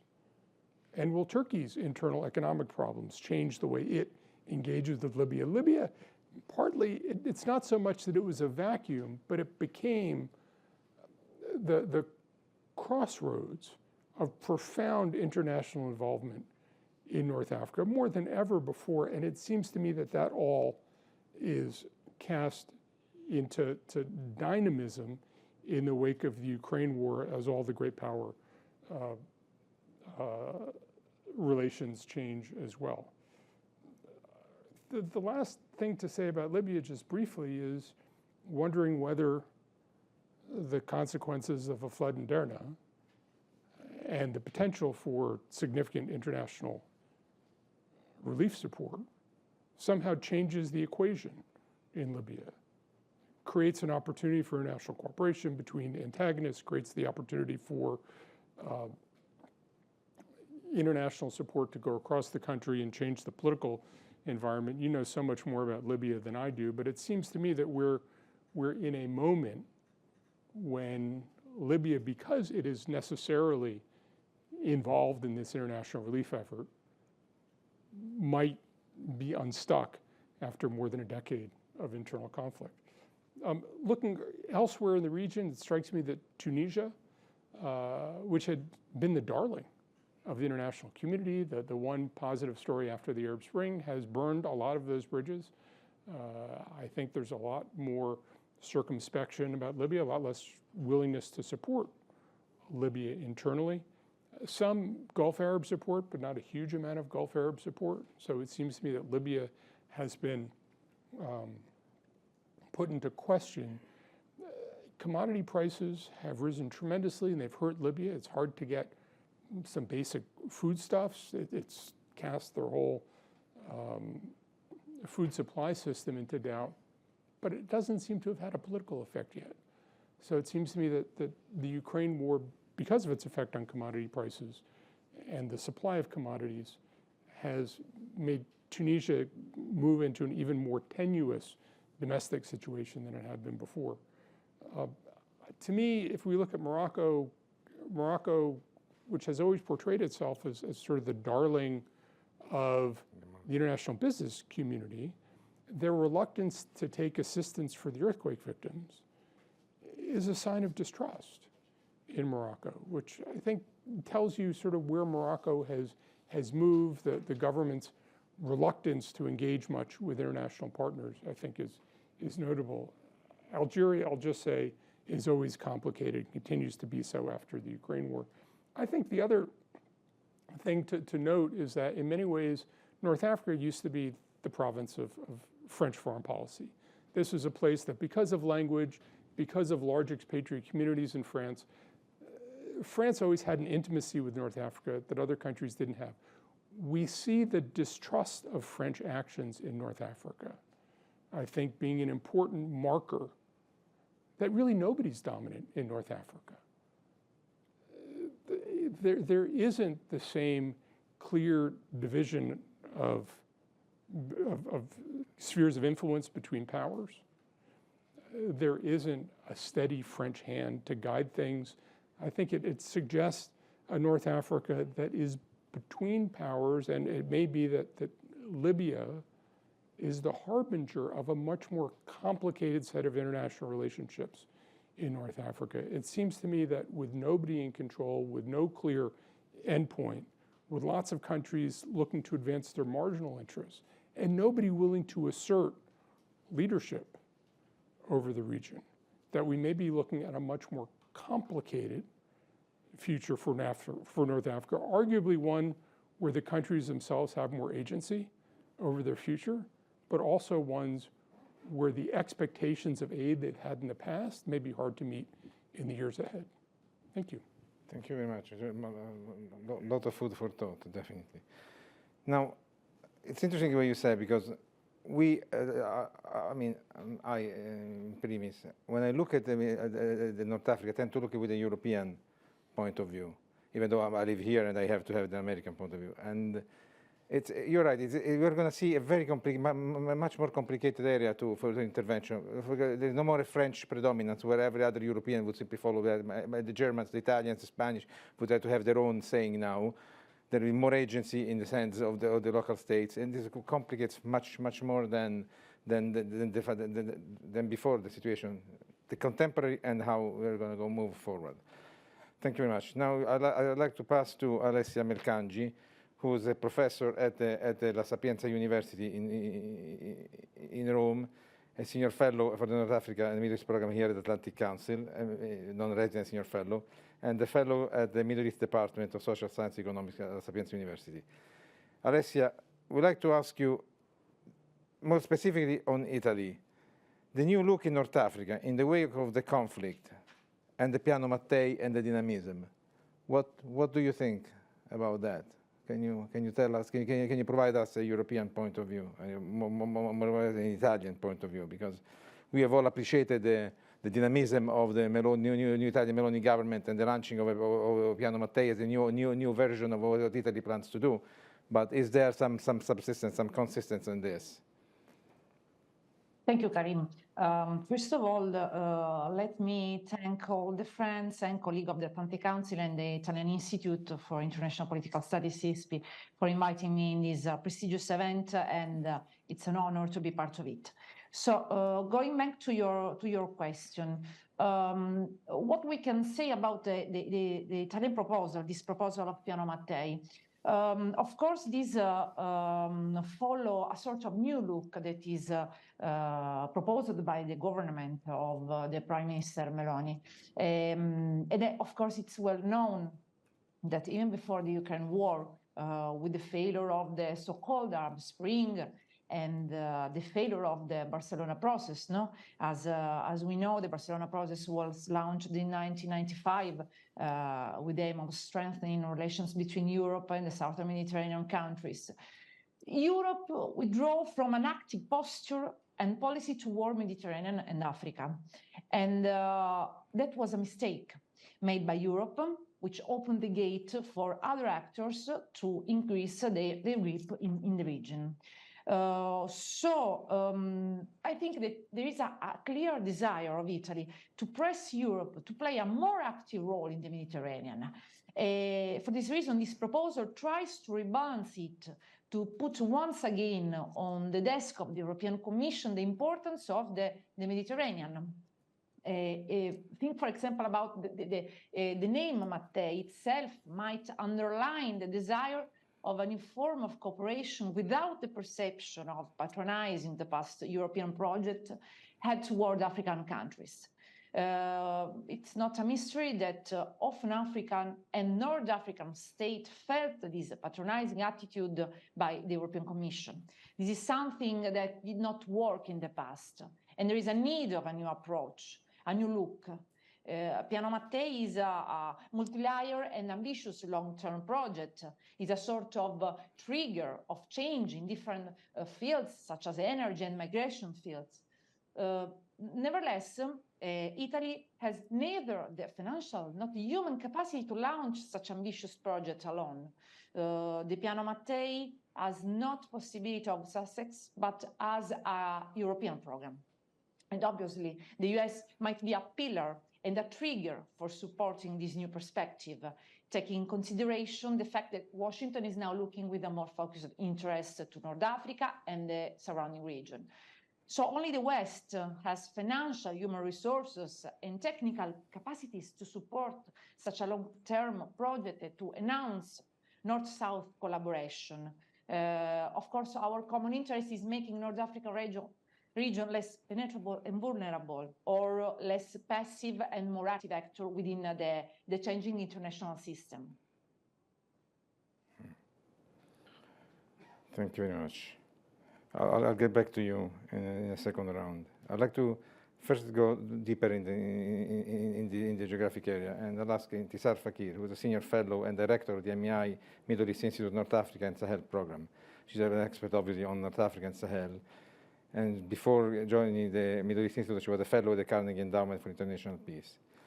One of the main experts on North Africa. I'd like you to plunge directly into something that has become my main focus of study in the last few months, the relationship between Algeria, Morocco, the Southern European countries, that is France, and the Sahel. Can you tell us something about that, how this has been changing, focusing on what is going on? Of course, the Ukraine war has had this influence, but this is something that goes deeper than that. Yeah, thanks, Karim. Thank you for having me, Atlantic Council. Let me also add my thanks to the colleagues at SP. Yeah, I mean, I think there has certainly been a lot of sort of movement, not all of it positive, on the Morocco-Algeria front. And let me maybe just say that, you know, looking at you asked me about the Western Sahara question and the relationship. I think, to me, I don't necessarily see the Western Sahara as the only determinant of, you know, the future of the relationship between Morocco and Algeria. I think there is a whole lot of other issues that needs to be looked at. The Western Sahara issue remains, you know, the issue that won't go away. We've seen a resumption of active conflict, very low-level active conflict, but active conflict nonetheless. And then I want to touch a little bit on some of the impact, on some of the regional impact, but let me kind of talk a little bit also about the kind of military dynamics and the question of stability, because I know that that's a big question especially on the mind of European partners. You know, if you, and this is, I think a lot of this also has relevance to the post-Ukraine crisis conflict that we are talking about. If you look at, you know, since the breakdown of diplomatic relationships between Morocco and Algeria, if you look at some of the sort of military movements that have been happening on, you know, Morocco, the way that Morocco is sort of managing its military position, the way that Algeria is managing its military position, both of them have been arming, and they've been sort of competing in terms of arms for a while now.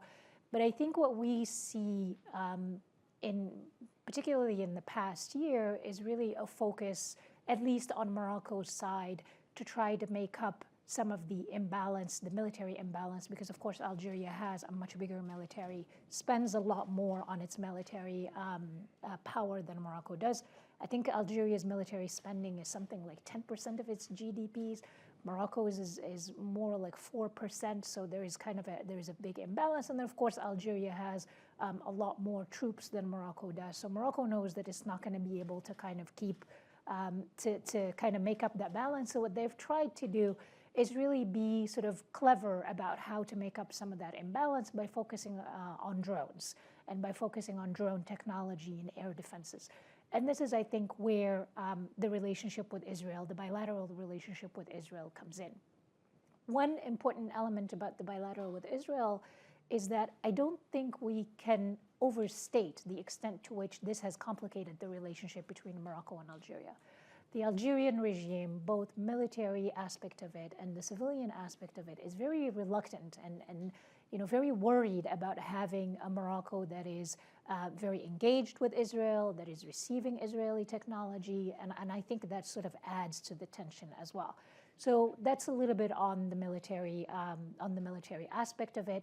Meanwhile, I'm not going to go a lot into the background of the Western Sahara conflict, although I'm happy to answer any questions. Meanwhile, we see the conflict is essentially stalling at the UN level. There's not a lot of negotiation, a lot of progress happening on negotiation. And what Morocco is trying to do in that regard is to make up for the stalled process, for the lack of progress on that front, by securing these bilateral sort of recognitions for its claims over the territory, which is creating a bigger issue for Algeria. Algeria is worried about Morocco kind of making significant headway on this crisis, et cetera. And so this is all further complicating the relationship. So now we have a Morocco and Algeria that are not only suspicious of each other, hostile to each other, they're not really talking to each other. The diplomatic tensions have gotten quite high. But I would argue that it benefits them to simply keep the situation as very diplomatically tense, while also, making or maybe sort of being careful not to let that spill into any sort of active conflict, any kind of significant kind of crisis that could really destabilize the tension. The way I see it is that both benefit from keeping the tension sort of high, keeping pressure on each other, but also taking care and making sure not to let that really spill into active conflict. Yes, that's very good. I always thought the same. And I just have one doubt. The fact that all this Abraham Accord and whatever you want to call it is going to push more and more Algeria into a radical position. That means opening up to the Russians, opening up to all those factors that are present still now in the Middle East. Don't you think that this is open also to you, whoever you guys think will intervene about that? This is one of the factors that might cause an explosion sooner or later. And I see it's a very delicate situation in Morocco. Morocco is very pro-American, but it has a very tense relation with France. France is also is a Western country, but is getting closer to Algeria than to Morocco. And the Russians who are increasing their presence. I don't know if they will move more troops into Libya. That's creating a tension with the Americans there. Could this lead to an underestimated conflict that we don't expect, because we were raised by saying, no, that's exactly what you said. Algeria, they bitch at each other, they yell at each other, but then in the end they do not want to have a conflict. Yeah. But when you arm, it takes sometimes we know by the historical teachings that when you prepare for war, it's not like the Latins used to say, if you want a peace, prepare for war. If you prepare for war, you get war. That's also the other side of this. Yeah, I mean, I would say yes and no. Algeria, I think, interestingly enough, certainly the relationship with Russia has continued, but I think we also see Algeria really sort of trying to figure out how to play its hand in this moment. Don't forget that, because of the suspension of Russian gas, imports into Europe, Europe has really increased its relationship and its imports of gas from Russia. So, from Algeria. So, we see a closer relationship, at least on the economic front and on the trade front, between Algeria and Europe. I think also we see a little bit the way that Algeria is trying to sort of make sense of what's happening in Russia in terms of how it impacts its arms purchases. You know, Russia traditionally is one of the biggest exporters of arms to Algeria, but we see Algeria diversifying a little bit. They're buying Chinese drones, they're buying Turkish drones as well. So we see a little bit more of that. So I would say it's not necessarily a one-for-one. In terms of Morocco's relationship, I think Morocco definitely fits in the category that we've talked about throughout the day of these countries that really sort of, at least in terms of foreign policy, are keen to kind of punch above their weight. They're keen to use this sort of geopolitical moment to their advantage. I would disagree a little bit on the question of aid. I think Morocco is suspicious a little bit to some extent, but I think there is a tendency to sort of overread into what Morocco's sort of rejection of aid means. I think there is a lot of logistical issues that impact that decision as well. But I agree with you. There are tensions with France. There is a sort of there's a question of sort of misaligned expectations. Here's what we want in terms of foreign policy, in terms of support for domestic policy. But I would say it's not necessarily a one for one. That doesn't mean that Russia is moving, that Algeria is moving more sort of directly straight into the arms of Russia, or that Morocco is going to sort of continue to be in that moment. I think there are a lot of other dynamics that are important to keep in mind. And I think that we can talk about how the extent to which these are, very sort of, these countries are very ready for conflict, but we can also look at what they have to lose if they actually, move into active conflict. Their economies, their foreign policy, their reputation as more stable countries in North Africa relies on them maintaining this position of sort of stability. So while it works domestically and even regionally for them to up the rhetoric, to up the kind of ante, in that sense, they have a lot to lose if they were to generate any degree of instability with each other. Can I also just point out, which I think to some people is an obvious point, but maybe not to everybody, the political economies of Morocco and Algeria are very different. Yeah. Algeria is an oil exporter. The government has a largely distributive role, and it's a republic that doesn't have a sort of permanent figurehead who's managing all the contestation.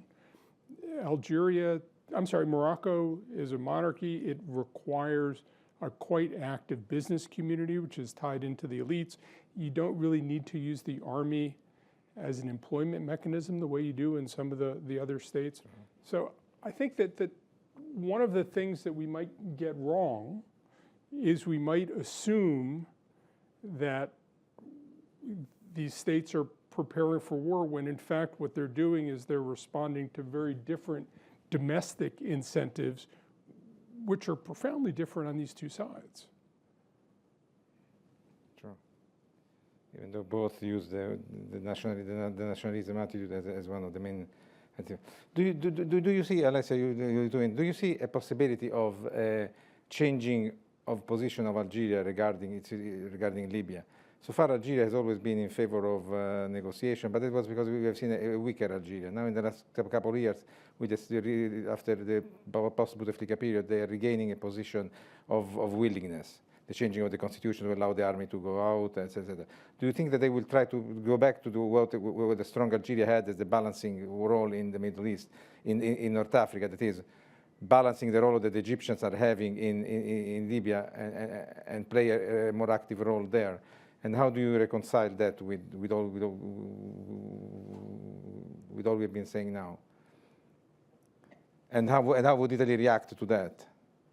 Yes, of course, Russia's full-scale invasion of Ukraine has boosted Algeria's standing as a new role, a key energy provider for Europe, for example, a situation that leading President Tebboune to seek to reinvigorate the country's role as a regional power. And this is really important because this opened the door for Algeria to play a new active role with the neighborhood, with an unstable neighborhood. And so in the Libyan crisis, for example, and in other hotspot of crisis.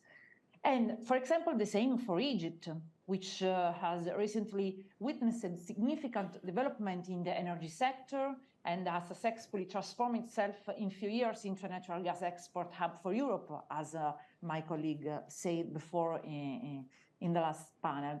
So these, in my opinion, create the condition to see these countries as active actors in North Africa.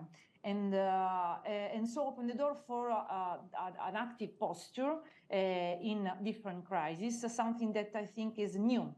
And it is a possibility to see North Africa in a new way. For this reason, it's possible, for example, for the EU to relaunch the collaboration with the Southern Basin as EU is trying to do, for example, as a consequence of the Ukraine war, for example. I think that Algeria and Egypt, for example, and I don't think about Tunisia because now, as we know, is in a troubled condition, is a very complex condition. But I think that Algeria and Egypt can play an important role. Maybe, of course, we need to consider what other colleagues said before, that Egypt now is going through a very dangerous economic crisis.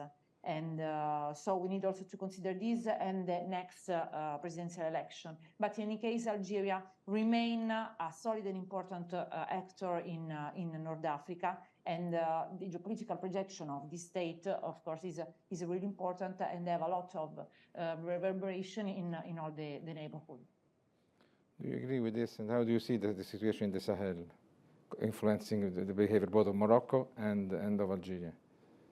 I mean, I think the dynamics that we've talked about of competition is certainly plays out a little bit as well, and you know I think we see that in their relationship, you know, with each other, of course, in the way that they project themselves regionally. I think from Algeria's perspective, you know, looking back again at the domestic factors, given that there was a transition, given that there was a lot of pressure on the current presidency to really sort of show progress and to show the extent to which the government has sort of overcome that moment of 2019 and the transition that the country has undergone in 2020, we saw a lot of foreign policy sort of energy and kind of dynamism in Algeria, whether that's in terms of their engagement in the Sahel, for example, on the Mali crisis. If you also see that in terms of they're trying to position themselves as a potential negotiator on issues like the GERD, for example, and so on and so forth. And I think and you know, the BRICS, the attempt to also join BRICS as part of that, really kind of showing leadership and dynamism. And I think we'll continue to see that as well in Algeria. You know, the circumstances have changed. I think this is an Algerian leadership that really wants to show that it is back again in the region and that it's going to play an important role, not only to counter Morocco, but just in general. You know, this is sort of our turf. This is where we are, and we want to show that that's where we are. And I think Morocco as well. You know, Morocco will continue to do that. We've seen sort of the extent to which Morocco sees itself as an important player, not just in North Africa, but all over the entire African continent. And I think we'll continue to see that. We'll see it play out in different ways in sort of different kind of areas. You know, you see a little bit more effort to compete on an institutional basis in places like the African Union, et cetera. So I think we'll continue to probably see that dynamism, which adds an important dimension to what you were talking about, John, early on, in terms of, you know, what role is there for outside actors as well, and the extent to which the way that these countries see their own agency and their own role being aided by external actors. And that's, I think, where you see sort of different attitudes pop up around different actors. And I think, for example, for Morocco, you know, even Morocco, when we talk about Morocco, we tend to overlook, for example, the relationship that Morocco has with Russia in terms of trade, in terms of exports, et cetera. I think they all potentially see that maybe their relationship with Russia could give them a little bit more sort of, you know, could kind of help them assume that leadership role that they want to assume, rather than a relationship, for example, with, you know, the US versus Europe, et cetera. So I think that the role that they view for themselves really plays an important an important role in how they view the way other international actors play in as well. Let me throw one word, Maghreb Union. Go ahead. Go ahead. Well, I'll leave you the Maghreb from the Union. public is, But let me just point out, and I think it's not been noticed, but it should be noticed. Algeria is the only one of China's comprehensive strategic partners in the Middle East that wasn't added to the BRICS. It's very interesting. Yeah. All the other comprehensive strategic partnership countries with China joined BRICS in the Middle East, except for Algeria. Which has a very straightforward answer. Economically, Algeria is not reaching the level of output and development that other BRIC countries have reached. And so I think there is sort of a limit to the extent to which Algeria can parlay its partnership with China and Russia into trying to gain access into BRICS and to get sort of a way into the institution. But at the end of the day, if economically it's not where it should be, then that's going to put a limit on its ability to sort of enter these. But I think even just the fact that Algeria wanted to join BRICS can kind of give you a sense of how the country views itself in terms of foreign policy and in terms of regional influence now, today, in North Africa. Do you want me to touch on the Maghreb Union, or should I leave it there? Here. Okay. It says, what is the anticipated next step now that Algeria was not invited to join the BRICS, especially vis-a-vis relooking the Maghreb Union and even the Abraham Accords? Yeah. So on the Maghreb Union, I mean, I talk a lot about the current diplomatic tension as hampering a lot of regional cooperation. And I say that with the caveat that regional cooperation need not necessarily look like a Maghreb Union. We know all of the reasons why the Maghreb Union, and I don't mean only political ones, I mean also economic ones, the fact that these countries don't necessarily have trade compatibility, the question of connectivity, these countries are not particularly well connected, et cetera, et cetera. But I think there is a lot that can be done in terms of regional cooperation. And I think at least, and if I can plug here, there is a product that's coming by ISPI that looks at this question of Maghreb integration, and there are some interesting points on it. And the one that I would really point to is that should we now start to think about African integration as in lieu of regional integration? Because we have the Comprehensive African Free Trade Agreement that's happening. And there's a lot of effort and negotiation to really try and move that forward, which at least to me kind of circumvents this sort of regional integration, given how historically fraught it's been and how much of a failure it really is. How would this employ the United States behavior?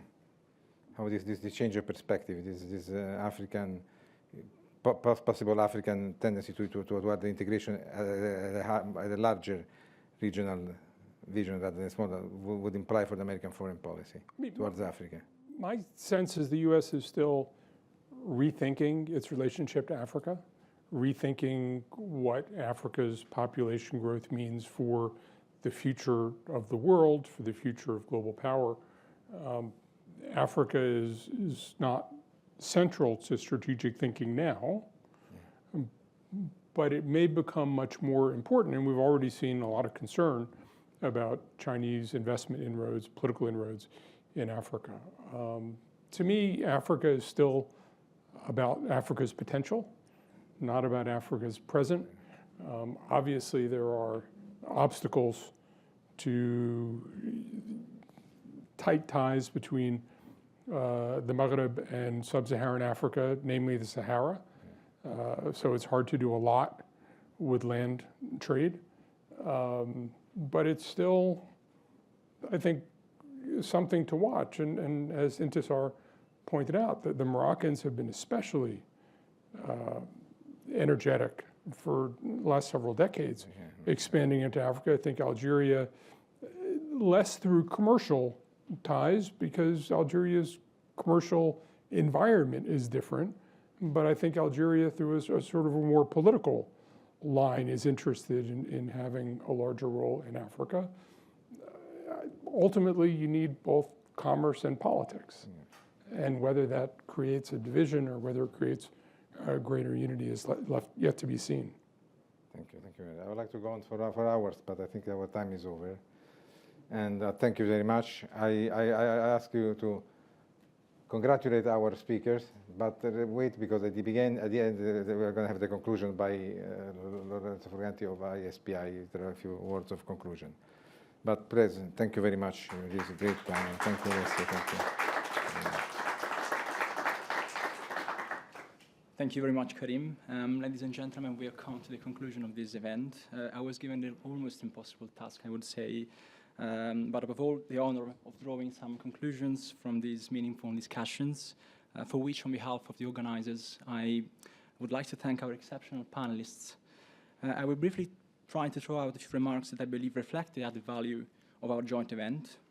Against the backdrop of an increasingly multipolar world, the war in Ukraine has brought to the surface dynamics that have been underway for some time in the Middle East and North Africa region, an increased diversification of partnerships, for instance, but also the consolidation of relations with international players such as Russia and China in both the strategic military and economic energy domains. These relations are somewhat favored by shifting power dynamics on the broader international scale. There seems to be a consensus among experts that in the context of the war in Ukraine, and the ever-changing geopolitical landscape in the MENA, the US has further diverted its focus towards the Indo-Pacific space. A significant trend towards self-regulation is also manifest in the region, as demonstrated by an increased assertiveness and autonomy of many MENA states in foreign policy. A range of endogenous processes, allow me the expression, such as the Egypt-Turkey rapprochement, the Lebanese-Israeli maritime agreement, Syria's readmission into the Arab League, all seem to demonstrate this current trend. Faced with a war that they consider as far away, MENA countries, with a few exceptions, prefer not to ally with any of the great powers. They are far more interested in the benefits they can get from balancing between different players or from alternative, relatively new international ecosystems like the BRICS. If we look at regional partnerships with China, we see that economic relations are very solid, and this, of course, is driven mainly by energy partnerships and investment along the Belt and Road Initiative. Although China has recently appeared to be trying to carve out a more prominent political role, as proved by its mediation in the Iran-Saudi Arabia rapprochement, it is clear that Beijing's economic influence in the region remains way more significant than its diplomatic one. Even in the Iranian-Saudi deal, China played an important role, but the agreement signatories rather the results of years of previously held talks among countries of the region. When it comes to the security context, the US continues to be the predominant foreign actor, despite having reduced in recent years its military presence in the area. This is still far greater than China's or Russia's. Russia has been quite a relevant security provider in the region over the past decade and will remain such. But Moscow's ability to flex muscles in the region has decreased since it invaded Ukraine. Besides, we spoke about Russia's Wagner group earlier. Wagner's attempted mutiny in June 2023 might raise doubts among MENA governments about Moscow's durability and reliability as a security partner. Today, we have also turned the spotlight on the Eastern Mediterranean and North African context. The East Med, a major hotspot for natural gas, is characterized by an overall detente process among regional actors, although frictions remain that need to be sorted. In North Africa, the Ukraine's war consequences have unleashed a number of geopolitical and socioeconomic shocks and shifts. Unresolved crises like in Libya and the Western Sahara continue to create obstacles to regional security, economic integration, and peaceful coexistence. The handling of sovereign debt in countries like Tunisia and Egypt remains another delicate issue. Without internal reforms demanded by international financial institutions, with the Gulf countries less inclined than in the past to provide assistance, the economic and financial crisis in these countries are poised to worsen. On the other hand, the implementation of austerity measures risks causing domestic social crisis and instability. North Africa's long-term prospects and stability will also depend on how this area will deal with the challenges of climate change. MENA countries belong to what we in Italy call the wider Mediterranean region, with the US rebalancing its global priorities and Russia and China expanding their influence in the region. Europe needs to become a more relevant geopolitical actor in its southern neighborhood by triggering positive economic and political processes and minimizing the spillover effects of instability. And as we discussed today, Italy is keen on assuming a leading role in this sense, but will it manage to do that, and in synergies with which European partners? So on behalf of ISPI, I would like to thank once again the Atlantic Council for its wonderful hospitality, as well as the Italian Ministry of Foreign Affairs and International Cooperation and Italian Embassy in the United States for making this important project come to fruition. The partnership between ISPI and the Atlantic Council has spanned numerous years, and this event further proves it has always been a source of valuable collaboration. Our final thank you goes to Karim Mezdran, Alissa Pavia, William Wexler for their continued support in the organization of this meeting, and thank you for your kind attention. Thanks. Do you think that the Derna case could be utilized for